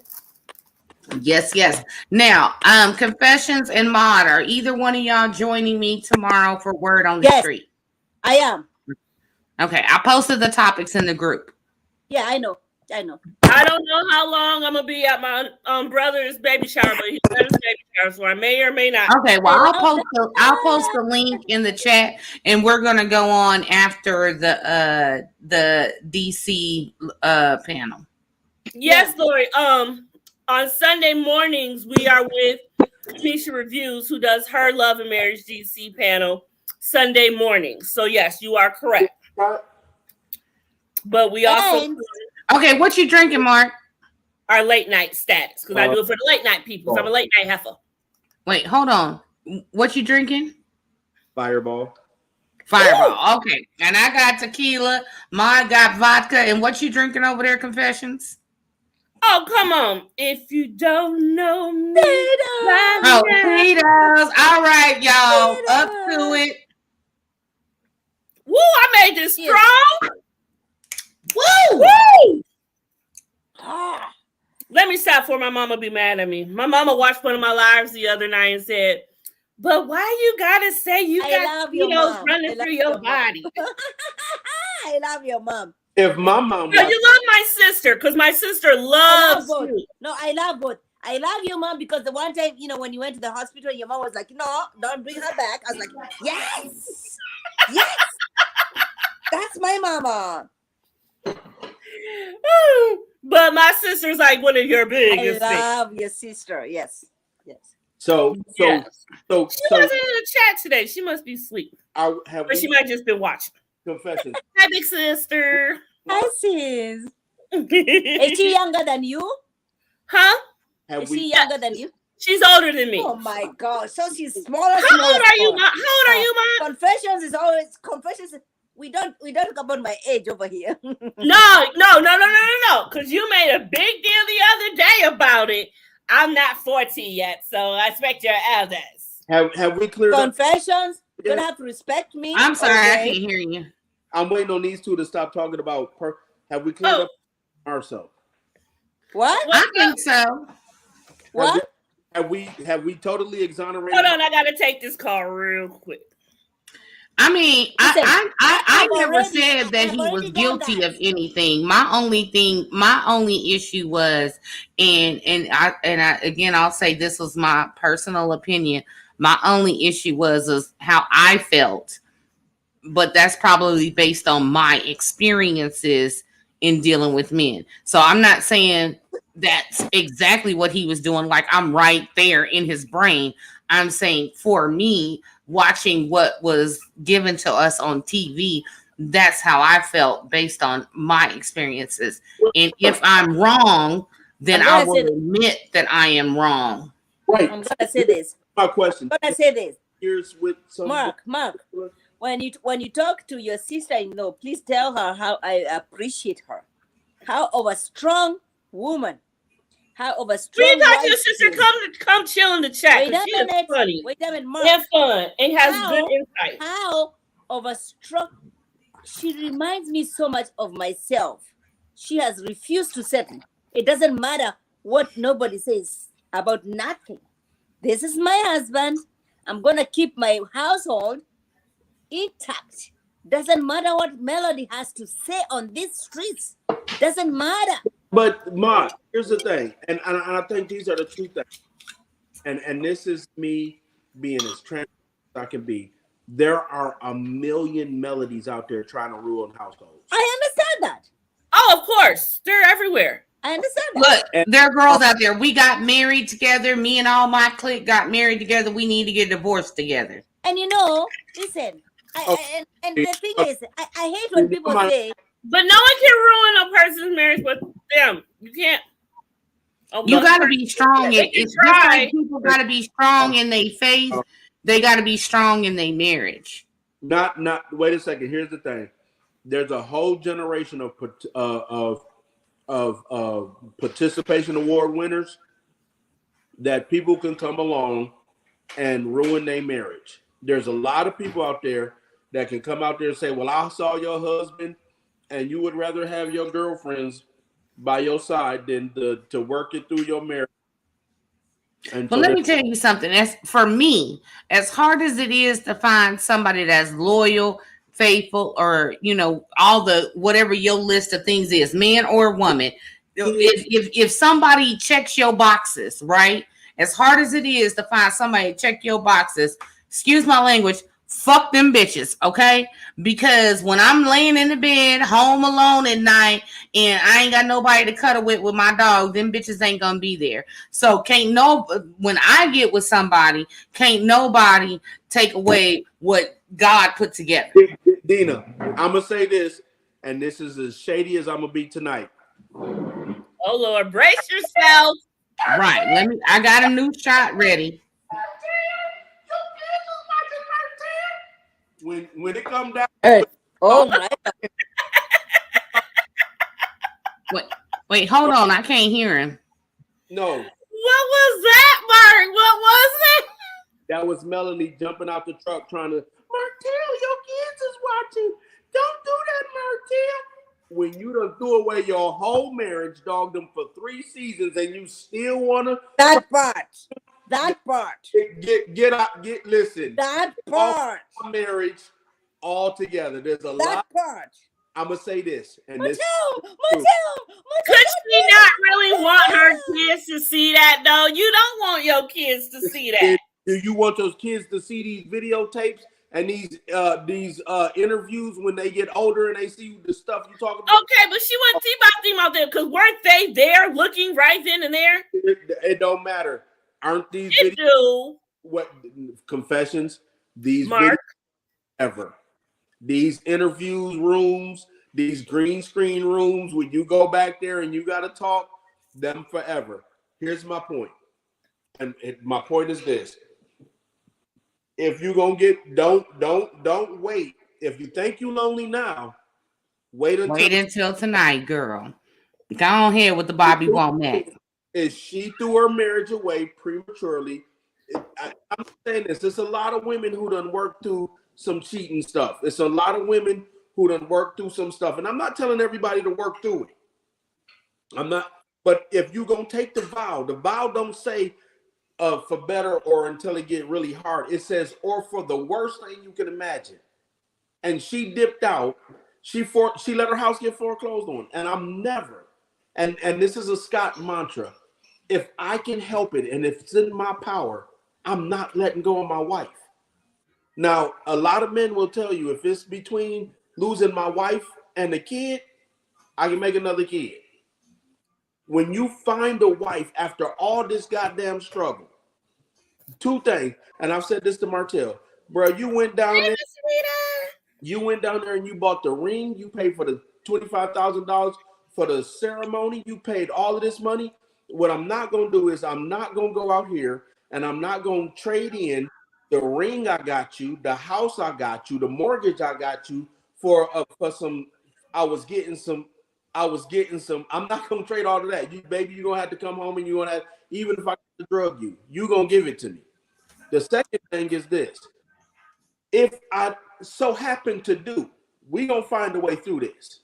We're going to navigate through this because if it takes one stumbling block to end it, 50 Cent said, if it takes all of that to leave me, how strong was our bond anyway? I'm asking you 21 questions to see if this is real. I got to have these 21 questions. And I think a lot of times, a lot of women want the wedding, but not the marriage. And I spoke on that. I agree. That's a lot of people. Yeah. And that's what I remember. Well, Confessions, you wasn't there earlier, but when we was talking about the put a ring on it, I did say that a lot of people are concerned with the engagement. They're concerned with the wedding. But when the DJ stopped playing and they cut the lights off, are you ready to work on the marriage? The reason why I agree with Dina, in Africa, when you call people, so we call them pre-weddings. Pre-wedding is this is my budget for my wedding. Okay. So I have people in the team. People in the team are supposed to be, taking part in the financial situation. Help me to have this kind of wedding. But I have also had people in my country going into debts because of a wedding. A wedding that you're not sure is going to last. Yeah. Why are you doing this foolishness? Right. Just like Really B said that her friend got married. And when they got divorced, they were still paying on the debt from the wedding. And I'm not hating. Listen to me. When I got married to my husband, I went to work that morning. Wait, huh? I sure did. You went to work? I did. And then I left work at noon, went to the, what do you call this? Americans, what do they call it? Justice of the peace. When they're in my suit, I was wearing my suit. I came with my friend. He came with his friend. Ring, boom, boom, boom, boom. Out there, we went for dinner. That's it. And you know what? I ain't mad at that. And I tell people all the time, when I get married, I'm going to the Justice of the Peace. And then I'm going to send out a Facebook post to meet me at such and such place and bring some shot money. I'm not going to allow people to fund my wedding. I'm not going to allow people to fund my wedding. Why are you funding my wedding? It's not going to be you. It's going to be me and him. Yes. Well, You're funding my wedding so that when I feel the need to leave, you'll be like, oh, we paid so much money. We did this, we did this. Well, wait. Well, speaking of this, and this is on topic but slightly off topic. There was a video that was floating around Facebook, Instagram, or whatever, and basically it was an African couple, and it was a man and his father, and he said, did he ask his father, did he send out all the invitations to the wedding where everybody was at? And the father said to him, well, I didn't send out wedding invitations. I sent out some type of notification that you needed help, or I forget what the actual verbiage was, but it wasn't about a wedding. And he said, these are the people that showed up to help you in your situation, because the guy, the groom thought there should be more people there. So basically the father took the guest list, and instead of saying, oh, it's a wedding, he was like, he sent some other type of notification out. So basically it showed who was in your corner and who was not. Because if you send out a wedding invitation, everybody's like, oh, free food, open bar, coming to kick it. But I want people there that are going to support me and be happy that I'm getting married and support my marriage. And I want people to understand, I would not have done this if I was in Kenya. I would not have gone to work, come back and do my marriage and do that thing, right? But I also want you to understand that not everybody who shows up in your wedding. Listen, I have a friend of mine went to Kenya to do a wedding in Kenya. She does not remember anybody who was in that wedding, and she's divorced. What? She's divorced. She's still paying for the food that you all came to eat. Mm-hmm. Why do you have to do that? I'm not doing that for nothing.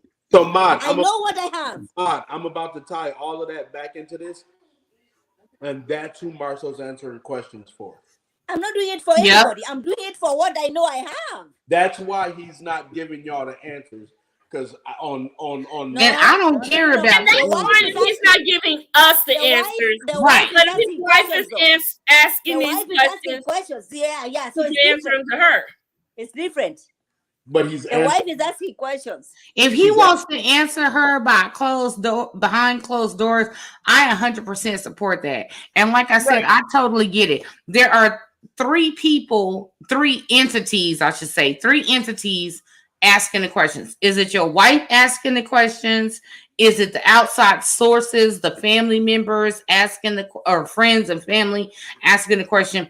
Or is it the viewers of the show asking the question? So I 100% get it. Right.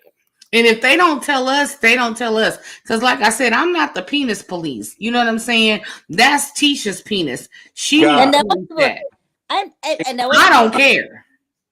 I also, when I got married, when I went to that, what do you call it? The Justice of the Peace? No, what do you call it? The courthouse. No, there's another word. Other word for what? Is it a clerk office? What do you call it, you guys? Magistrate. What? Magistrate? No, but we went to Brooklyn. And when I left work, my brother was working in the same office I was working in at the UN. I never told him I was going to go get married. I don't know why people keep putting so emphasis. Oh, I'm getting married. It's only a big You can thing save that where money and put a down payment on the they house. will spend so It's much what I'm saying. money on It's it. what I'm saying. It's about the money. Look, let me tell y'all something. what I'm There used saying. to be a show. I don't know if it was like Lifetime, Yeah, but you Bravo, gotta. VH1. I can't You remember. gotta tell But it everybody was that called village, Platinum I'm Weddings. getting married, and then after 2-3 days, But this show was called Platinum Weddings. And these people were spending $1 Oh, million plus on weddings. And one of the girls who has spent like the most money on the show as far as a wedding, they were divorced in 2 years. is what I'm saying. Exactly my point. But then you get somebody, us normal, regular, everyday Joe Schmo, and you spend $5,000 on a wedding and be married for 50, 60 years.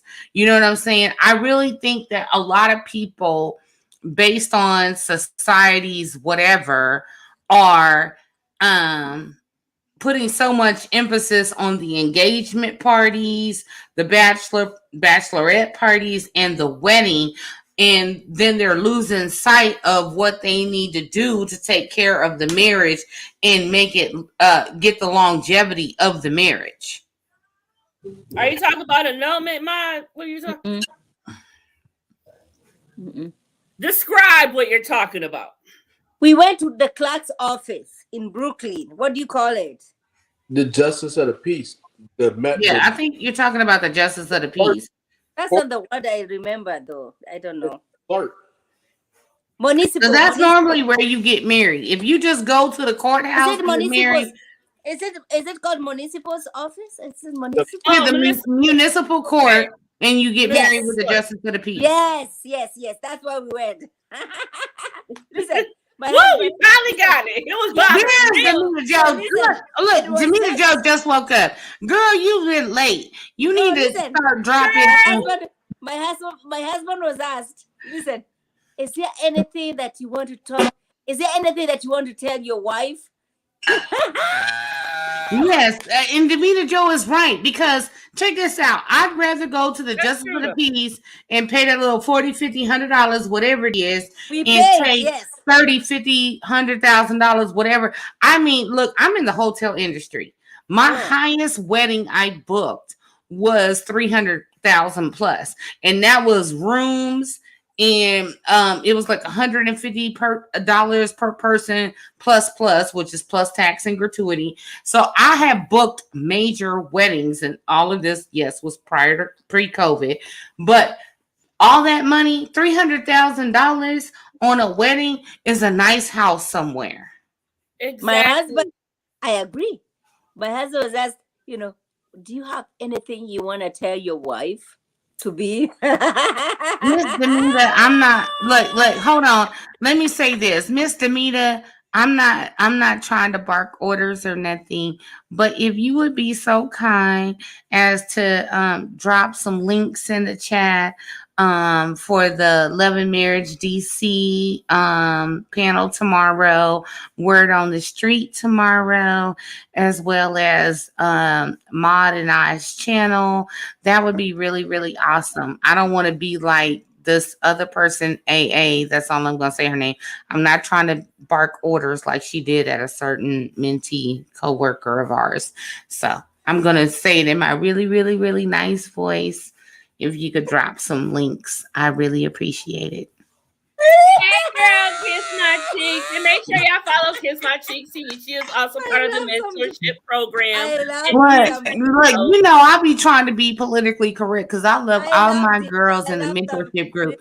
Which brings us, since Mark stepped off for a minute, which brings us to the point of the three of us are all in Kamisha Review's mentorship. Now, Maud and Confessions have been monetized. I am probably a little under 400 subscribers away to being monetized. I think last time I checked, I'm like at 612 or whatever. So anybody over here want to follow me, please. The link will get dropped, and y'all can follow me. But when I say that this is a support group of numerous things, not only do we support each other as far as being on panels and content and things of that nature, but we also have outside relationships to build with each other on personal levels and different things that we're going through in the outside world, and it's just amazing. So if you like to get some of I that know. support, hold on. If you'd like to get some of that support, if you'd like to revamp your channel or start a new channel, y'all need to get with Kamisha Reviews, and Demita Joe is going to drop Kamisha's review link in the chat, and you can get with her and she will hook you up. 100%. 100%. You know, I have cried. I have called these guys, these girls over here on a video call. I'm crying. They have listened to me. Yep. So And y'all know when my daddy was sick, I was all in the group chat crying like a little baby, and everybody was reaching out to me separately to help me support and you know, update. My daddy's doing great. He's about to start radiation next week, but the surgeries went through great. You hot over there, Mark? Mark, are you crying? How are you crying? Black women support black women. Wait a minute, Mark. Are you pretending? Oh. No, but you know what? Here's what I love about Mark is that he does hold his own. Like, you know, we went toe to toe before, but he did hold his own. And we can agree to disagree. We can agree on certain subjects. And I appreciate him being here because he gives us a little behind the scenes insight without, you know, giving away all the information. But and then also we have a even though he's closely tied to the situation, we get a male perspective because a lot of our chats are just women and we don't have a male perspective. So but Dina, I appreciate that. Here's the problem, and I think that is the thing is this, and this is to not knock nobody. I'm full of pride. I'm an ally. I think the men that have been speaking out or the men that get to speak out are the certified, it's been documented, have been of a certain sexual orientation. And I think that's the problem, is that when you hear Mark is very disrespectful, when all the way, because I think the problem is truth is disrespectful.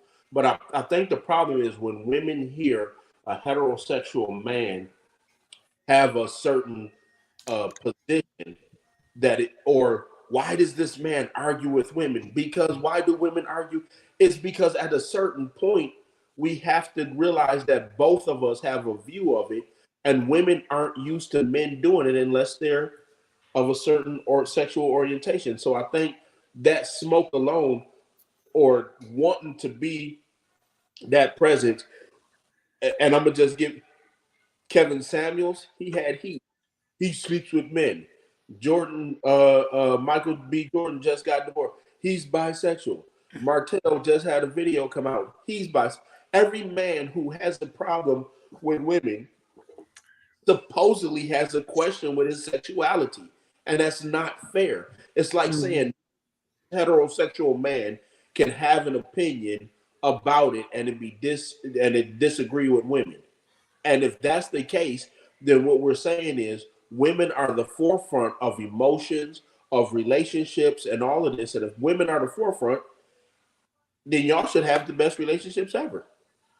Well, here's the thing that we have to go back to the root of the problem.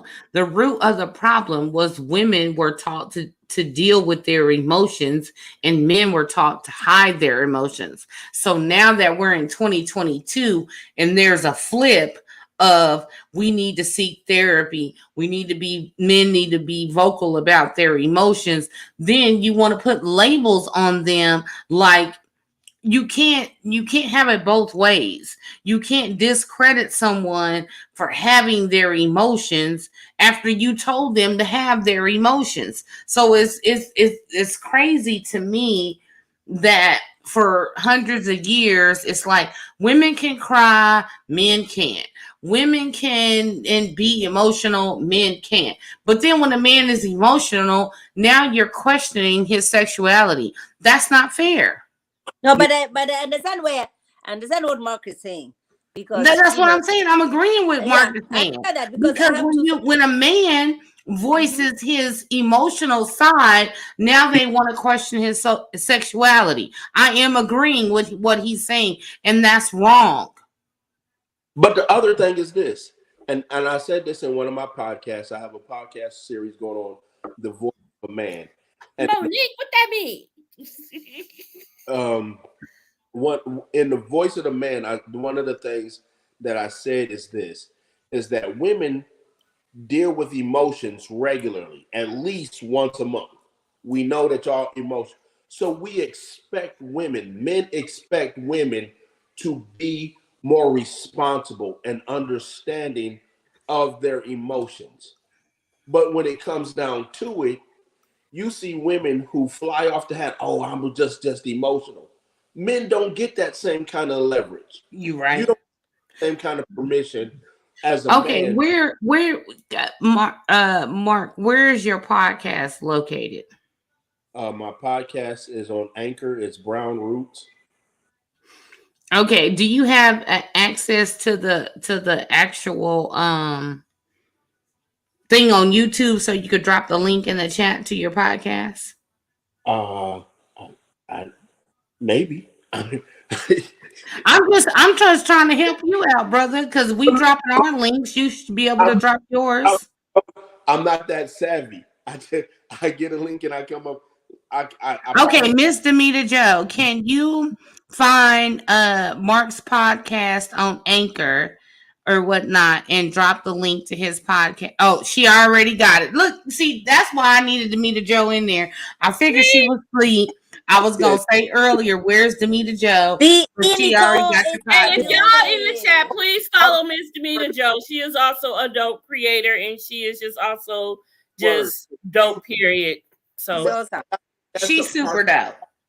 Oh, we got E. Nicole in the building. Welcome, E. Nicole. How are you, lady? Thanks for joining us. I did not think we would be on this late. Can y'all hear me? But that's yes. what I think. Yeah, we hear you. Hey, y'all. Hey, girl. Hey.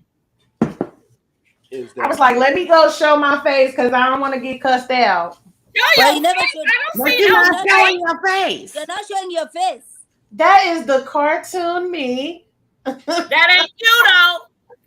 That ain't your face. That's a cartoon. She never showed her face. Uh-oh, we didn't lost Mark. He might be back. He'll be back. He'll be all right. He'll come back. Hi, my sister. Did you watch the episode? I didn't get to because y'all know what I was doing, but I am gonna watch it and catch up because this was a juicy one. Girl, what you here for? Doing what? I had to come and say hi to my sisters and to everybody in the chat. I love y'all. Y'all wasn't talking about nothing. Mark couldn't find his information and stuff. It was just a little quick commercial break. How you doing, girl? I'm good. Love y'all. I'll see y'all tomorrow after I do my homework. Okay, love you. Bye, baby. Bye. Bye now. And that is the great E. Nicole gracing us with her presence. Like I said, she had things to do today. But she will be back next week. And we all will be great, as we always are. Yes, yes, yes. I don't know where Mark went. Yes, catch up too, boo. Kiss my cheeks. Yes, girl. Girl, we a whole mess over here. We usually don't go this long. But now that Mark is gone, I don't know. Look, you need to stop telling stories because some of your lies be 3, 4, 5 hours. Oh, hold on. Wait. Hold on. The only thing that was 5 hours was my birthday. And the longest I've gone for Marriage Huntsville was like maybe almost 3 hours. I've never reached. Look, I'm going to go to YouTube right now and tell you. Oh my God, why y'all be putting me on Front Street? It's all good because it doesn't matter how long you go because you have the interaction of the people. You know what I'm saying? I'm just giving you a hard time. I'm just messing with you. Kiss I'm my just cheek. messing with Thanks you. for being here. Thank Fair you. enough. Yeah, thank you for being here. Yeah, That I'm is just fair enough. giving you a hard time. But I was I just got one question. Oh my 'Cause gosh, we I'm so spent a long time on Marcel and Tisha. I'm so drunk. I'm so This drunk. get up. Girl, she thought she was Beyonce or Megan Thee Stallion. I don't know. You know, What is this? at this point, I've realized that I don't like her. I don't like her energy. And so whenever she shows up, I just have to grab my vodka orange juice. I don't like her. I don't like her. Here's my thing. When they had their little meeting, and then she was just kind of sitting there like dumbfounded, you know, it's like You know, I will tell you what. I was confused. Dina, when this show started, her and the ex-husband introduced this show. Right. I'm with Mark. I'm ready to start drinking out the bottle. Wait a minute. They introduced this show to Carlos King. Cheers. And Carlos King said, you know what? You two are not very interesting. Find other people who are so interesting, then we can find a show, because they were going to be doing a show of flipping houses. And then Carlos King, no, that's not interesting. So they found the Scots. Okay. They found the Scots who are way more interesting. Now, I forgot what I was going to say because I'm drunk. But we always have fun over here, don't we, Jackie? Your boo. But yes, we be having a good time over here, girl.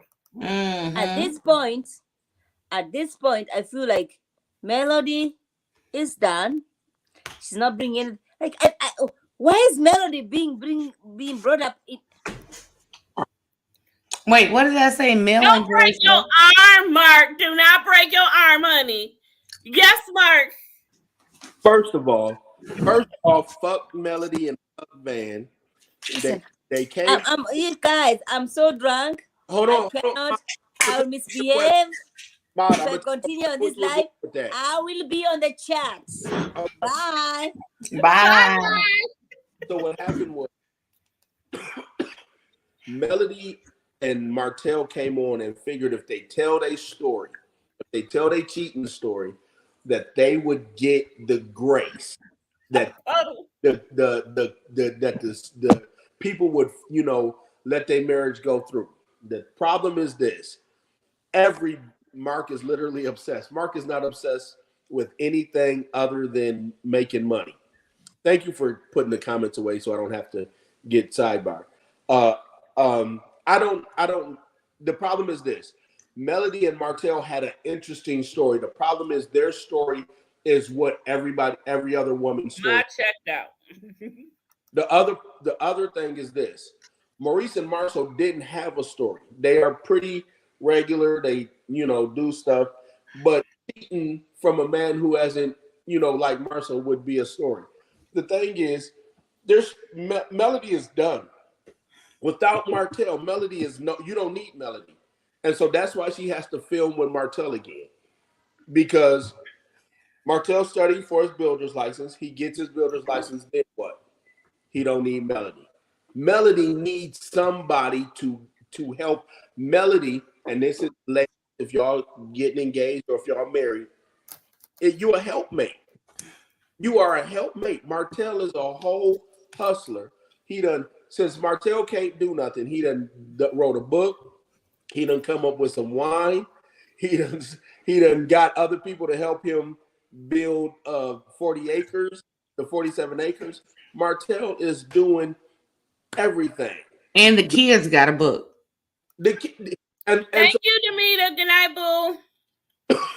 The problem is this, and this is, and I know Melody just got some trauma bonding. A lot of women who believe you can't. Mary J. Blige sung about cheating. You can't keep singing about cheating in 2023 and people still follow you. That's all I'm saying. Okay. I mean, she riding the wave. Just like 14 The years way that's rode the cracked. wave. People in these reality TV situations know that if I spin the narrative a certain way, I can trigger people or connect and relate to people who have been through this situation and get them on my side. Whether it be true or false, it's all about who can relate to me and who what I'm going through. And there's always going to be that 50-50 of people siding with Mel because in their life they were the woman that was cheated on. Then there's the people siding with Martell, and right, you know what I'm trying to say. It's just all jacked up. Speaking of Martell, I just want to give it up for Martell real quick because he came. Well, why the fuck he got his shirt all open like that? You trying to conduct business? Wait, Dina, take that away real quick. Confessions, take that away. When you still working with a baby, you be proud of niggas who can walk around with their shirt off. Listen, soon as I lose this baby, y'all gonna see me naked. Look at him though. Y'all can't take that away from him. I'm not saying that the man is not handsome or nothing like that. And truth be told, he fit the profile. He could be in the lineup with all my exes. If all my exes committed a crime, you could put him in the lineup. He would fit right in. But at the same time, they was all hoes and the devil. So he fits right in line with the rest of them. Is that? And wait. Hold on. That's what it takes to be a hoe and the devil. Because we're the devil. I need to sign up. I need to. Well, first of all, you're not dark enough. But shit, I just need to be the hoe or the devil. Well, they was both. Okay. But what I'm saying is I'm just saying my personal preference. There is a profile. He does fit the profile. So I'm saying if you put Martell in with all my exes in a lineup, it was, like a Law and Order lineup. He would fit right in with the rest of them. I'm not saying that the man isn't handsome. I'm just saying you got your chest all out while you're trying to conduct business. You trying to exude this sexiness, but then again, I know it's TV, so I ain't tripping. Listen, if I exude any type of sexiness where I can button more than 3 buttons on my shirt, that sexiness is gonna be super exuded. Hey, look, I ain't mad at you because I got a couple sisters and some friends, and let me tell you something. If I had their body, I'd be half naked all the time too. So I ain't mad at it. Yeah. What I'm saying. What I'm saying is, Scott's has been told like Marcel got childbearing hips, and Martell walk around with his shirt unbuttoned. So wait, who said that? Marcel got childbearing hips. Somebody said that in one of the groups. I think it's funny as hell. The point I don't see it, even if it was funny. I don't see it. What I'm making is Marcel ain't walking around with 3 buttons undone. Martell is. So if I gotta be related to anybody, I'm finna be related. Listen, I want to tie my shirt in a bow if I can let 3 buttons. 3 buttons. 3 buttons is significant on my shirt. Yes. Buttons. If I only button 8 of them, listen. Oh my God. I let both my nipples out like I was Melody. I don't. Listen to the point. Do y'all understand what it's like to have to put them little band-aids over your shit because I got the pasties. I gotta put I put smiley faces just in case. I'm dead in the afterlife. All I'm saying is this: any man who can walk around with 3 buttons off his shirt is a hero of mine.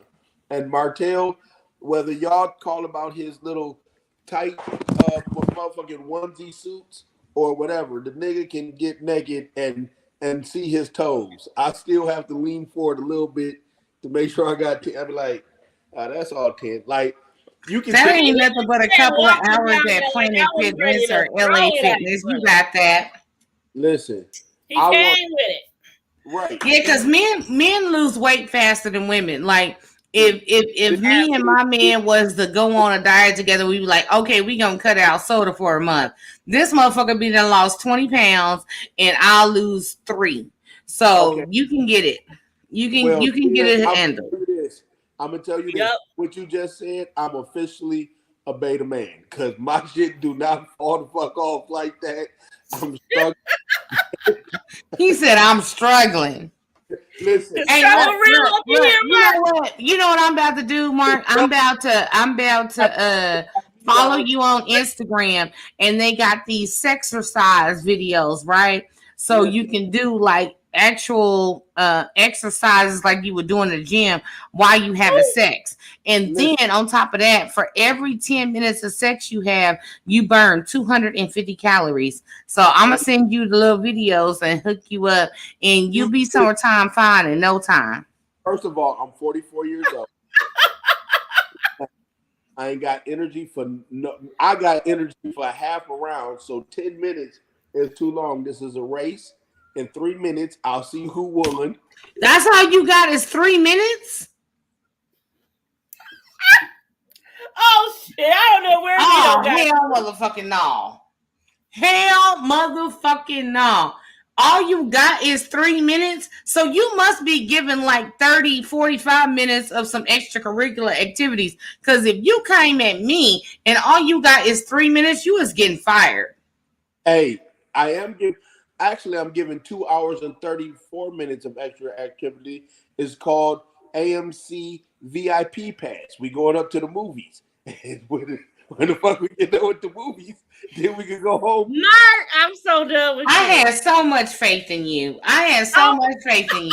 But you know what? That just went all out the motherfucking window. Because you got to step your motherfucking game up. Confessions. I'm debt free.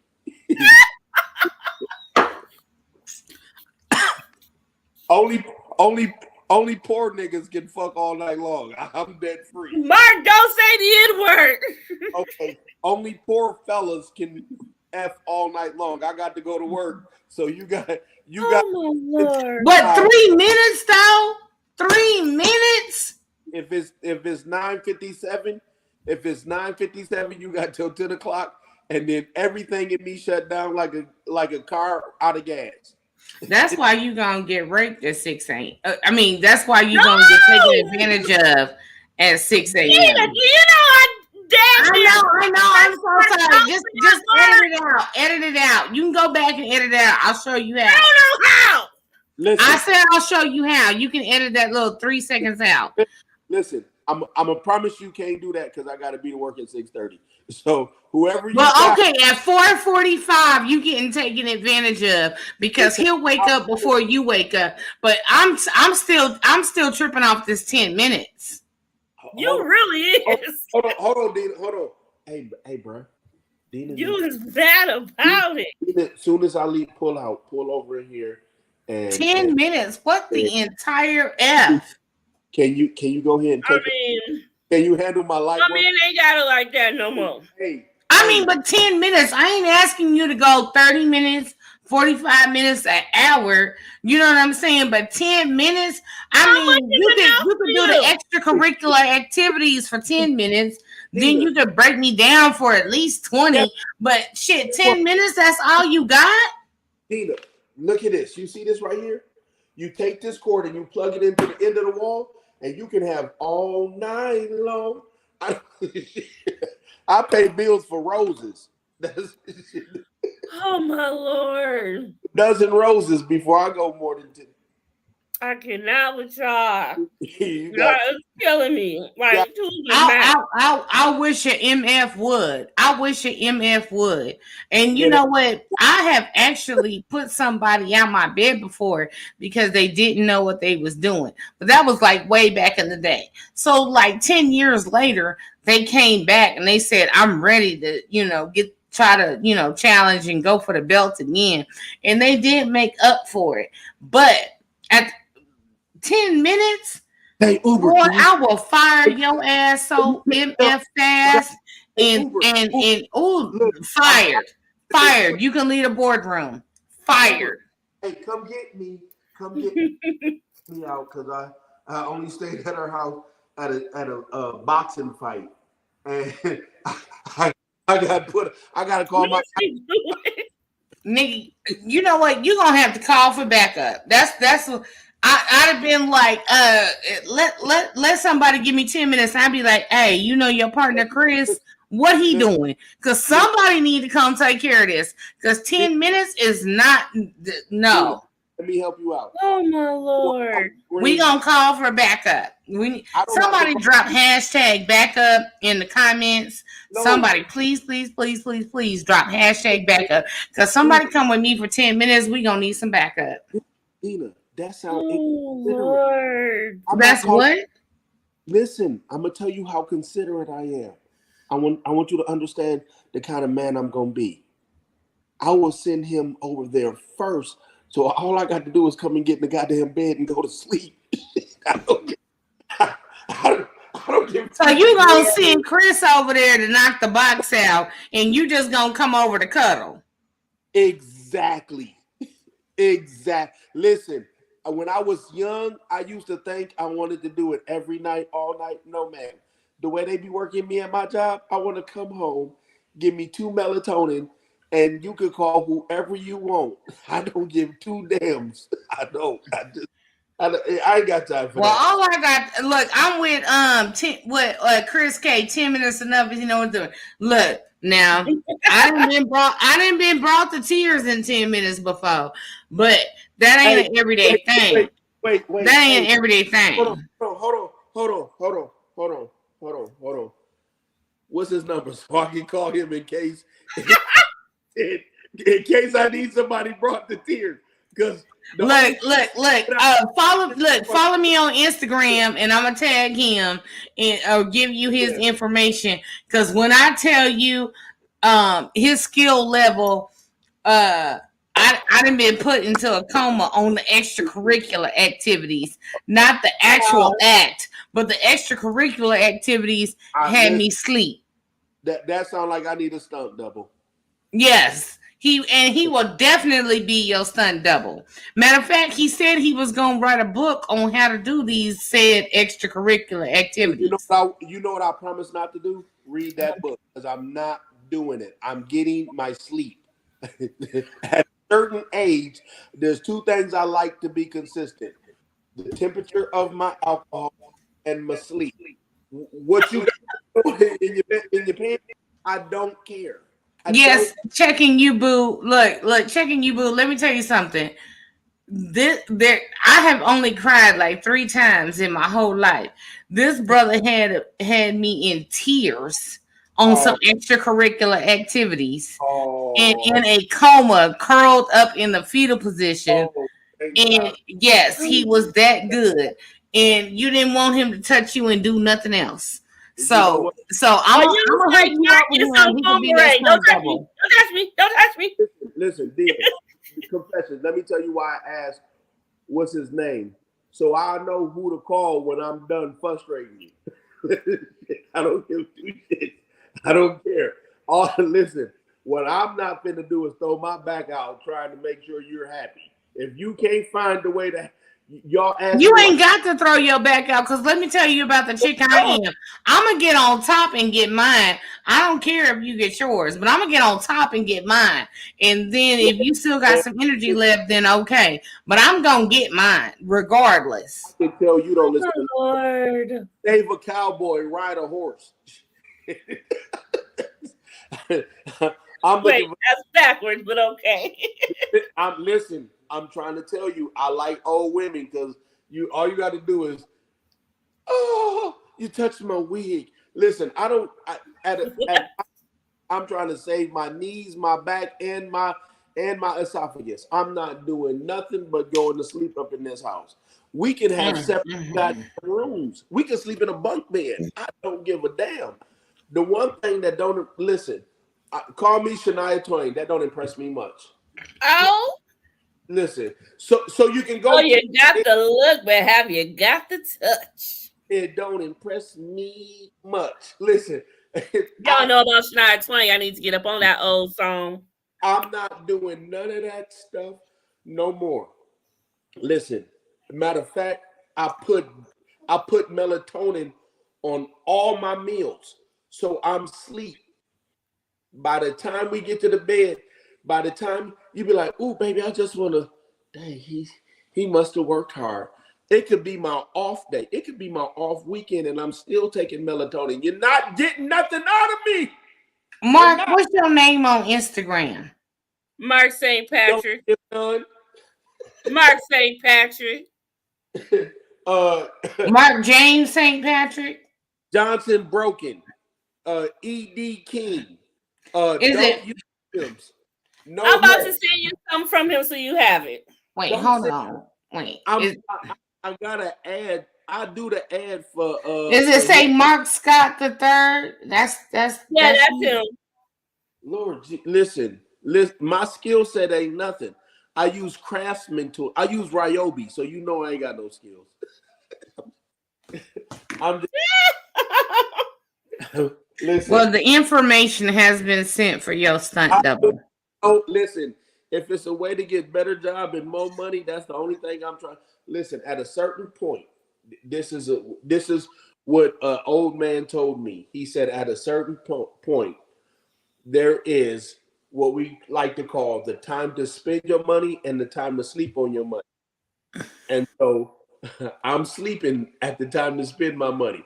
Good sex will make a man go broke. And guess what I'm not trying to do? Go broke.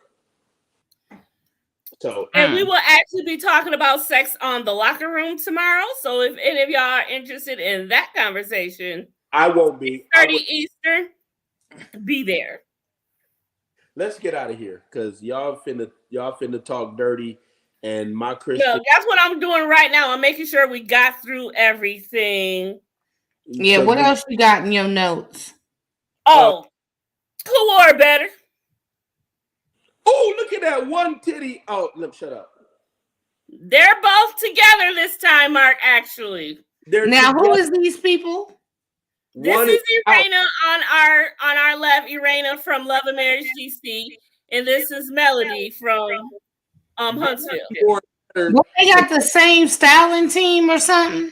That's what I'm wondering. I just noticed this, so I was like, who wore better? Ma'am, DC is nice and exposed.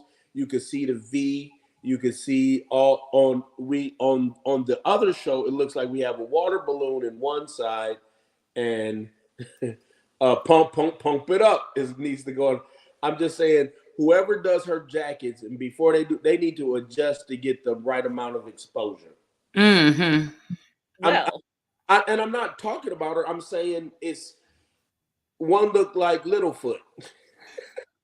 Oh! Lord Jesus. Oh, Lord. Dang it. I'm just saying. I done lost it. I'm just saying. I'm saying when you get on TV, you're taping, you're opening, jacket, everything needs to. I'm not even listen. If I was like, I didn't went through a whole bottle fucking with y'all. Well, sorry, Dina. That's what you get wanting 10 minutes at a time. That's what happens when you. No, I don't want. Let's be real. Let's be real clear. You gonna have an asthma attack fucking with me. I don't need just 10 minutes. I need the full experience. Okay, so we talking about hours, like that song, hours and hours and hours, hours and hours and hours. Ain't no damn 10 minutes. My man's still recuperating from last night. So no, don't play me, because ain't no 10 minutes over here. Is you a job? None. Yeah, I'm a job. You finna put in a full shift over here. Thank God. Thank God for an unemployment check. Look, it's the weekend and he off work. So you finna put in some work over here. Yeah. Listen, you know what, Confessions? This is what men need to do more. They need to talk. So when they hear stuff like coming out of Dina's mouth, they know what not to do. I know. Well, he started it. He started it. He started it from day one. Was a real response. He started it from day one, putting in work. So you not finna half-ass give me the experience. You gonna give me the full experience every time. I can blow your mind in 30 seconds. 30 seconds, you a lie. No. You a lie. I'm very smart. I'm about as mad as that as Marceau is right here. You was a lie and a half, and the truth ain't in you because ain't nobody that's your own brother telling you 1,000 in 30 seconds. That's your own brother telling you that right here. Watch this. Watch this. Come back. I'm about to blow your mind. Nobody that you know can kiss their elbow. What? I blew your mind. What happened? No, that didn't blow my mind. That just confused the hell out of me. Right. Blowing your mind. That is not blowing your mind. No, when you say blow my mind, that means my panties about to be soaking wet. Ain't nobody getting panties wet on kissing somebody's elbow. Whoa. I'm not a gynecologist, ma'am. I don't know nothing about wet panties. If your panties are wet, that sounds like they need to go into the dryer. Or you just either they're coming out of the washer and need to go in the dryer, or somebody pushed you into a pool. Other than that, I ain't got no time with that. No. See, that's where you need to be schooled, because there are certain things that a man can do where your panties will be wet before he even touch you. You need some guidance. You know why? You know who that man is? He's my friend, and he's not me. I have 2 kids. One is 20. One is 7. I ain't been blowing nobody's mind in 13 years, and I don't plan on blowing it again. Kids cost $1 million to raise. Nobody is worth, no. Well, just because you got somebody's panties wet don't mean you're going to be $1 million in the hole. That's why they have condoms and birth control. I don't wear condoms and I don't pull out, therefore I don't go in. Well, that's your problem. That sounds like a personal problem to me. No, it doesn't. You need to start having, when you get to that point, you need to start having somebody swallow. Pull it out, let her swallow. You like it? Oh, Mark, less chance of them getting pregnant because you don't like it. The factory is closed. Everybody's gone home. There's no workers on the floor. If you get pregnant, his name is Jesus all day long. Yeah, you need to go get that clip. No, I need to do what I'm doing. Keep working. Well, if you pull out and let her swallow, then you won't have no problems. What the hell? If you don't put in, you ain't got to worry about pulling out. If you ain't. Well, I mean, come on, use a man. Okay. You're going to put it in somewhere. Yeah, at work. And I get my money. Okay. Oh, okay. I guess you celibate now. For how much you want to buy a bit for? What? Well, celibate if you buy a bit. I just caught that. All right, y'all. You know what? On that note, I think we can't end better than that. Nothing left. I want to appreciate everyone for coming out. Chris K, checking your boo. Kiss my cheeks, Mr. Meela, Joe. Maud was here and she is gone. Nicole came through for a second. She is gone. Who else came through tonight? What you eating? Ellen D came through. Where is that? No, I ain't called. Hold on, pause. Checking you, boo. Thank y'all, everybody, for coming out. And of course, Mark eating? Cool Gamer always comes through. It ain't kitty because I don't see a cat or a woman. So what is you eating? You know what? He's retarded as fuck. See, I actually liked you today, and now you went and fucked it up. Oh, not messed it up. Well, on that note, y'all, thanks y'all for coming out, hanging out with us for these 3 hours. I tried to entertain. Dina, you're going to have to come back now because I enjoyed you way too much tonight. Oh, I'll be back. You know what I'm saying? I'll be back. All right, y'all. Well, thank y'all. Hold on. Let me see these last 2 comments. See, now I got to scroll all the way down. Kiss my cheek said, I have to make sure I have my drinks on deck next time. Yes, girl. I had to go and buy a full bottle for this evening because I knew Mark was gonna come. Actually came through tonight. But Yeah, we agreed. We actually agreed tonight, so I ain't have to cuss him out and get gangster. Team came through tonight. Yeah, so thank y'all, Thank you, everybody. Tiffany Boo. Oh, Tiffany Boo said I enjoyed Dina. Yes, thank you. So bring your tail back because tonight was like way too fun. Oh yeah, and you said, always have a good and time. I just want to quote you. You said, "I ain't got 2 hours to give you tonight." You gave me 3, Heifer. You gave me 3. Well, that's because I was having so much fun. We had so much great conversation, and I enjoyed the interaction with everybody, even including Mark. Even including Look, Mark trying to get naked on us. Oh shoot, Mark! He had another shirt on underneath. I thought he was gonna try to show his little pecs or something. No, ma'am. Always very. But I'm gonna need you to go get in the sun a little bit because in order for me to look at you, you need to be about 5 shades darker. You like to go too long. Don't worry about it. I'll carry an umbrella. Oh my God. Y'all is killing me. Everybody who continue. I sent you that information. Wait, Mark, did you get the information? Did you look? I sent you the information. I looked at it because it talks about going longer. Well, y'all stay backstage after we end it. Stay backstage. Okay, y'all. Thanks for coming out.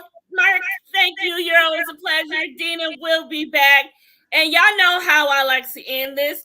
We out this nasty thing.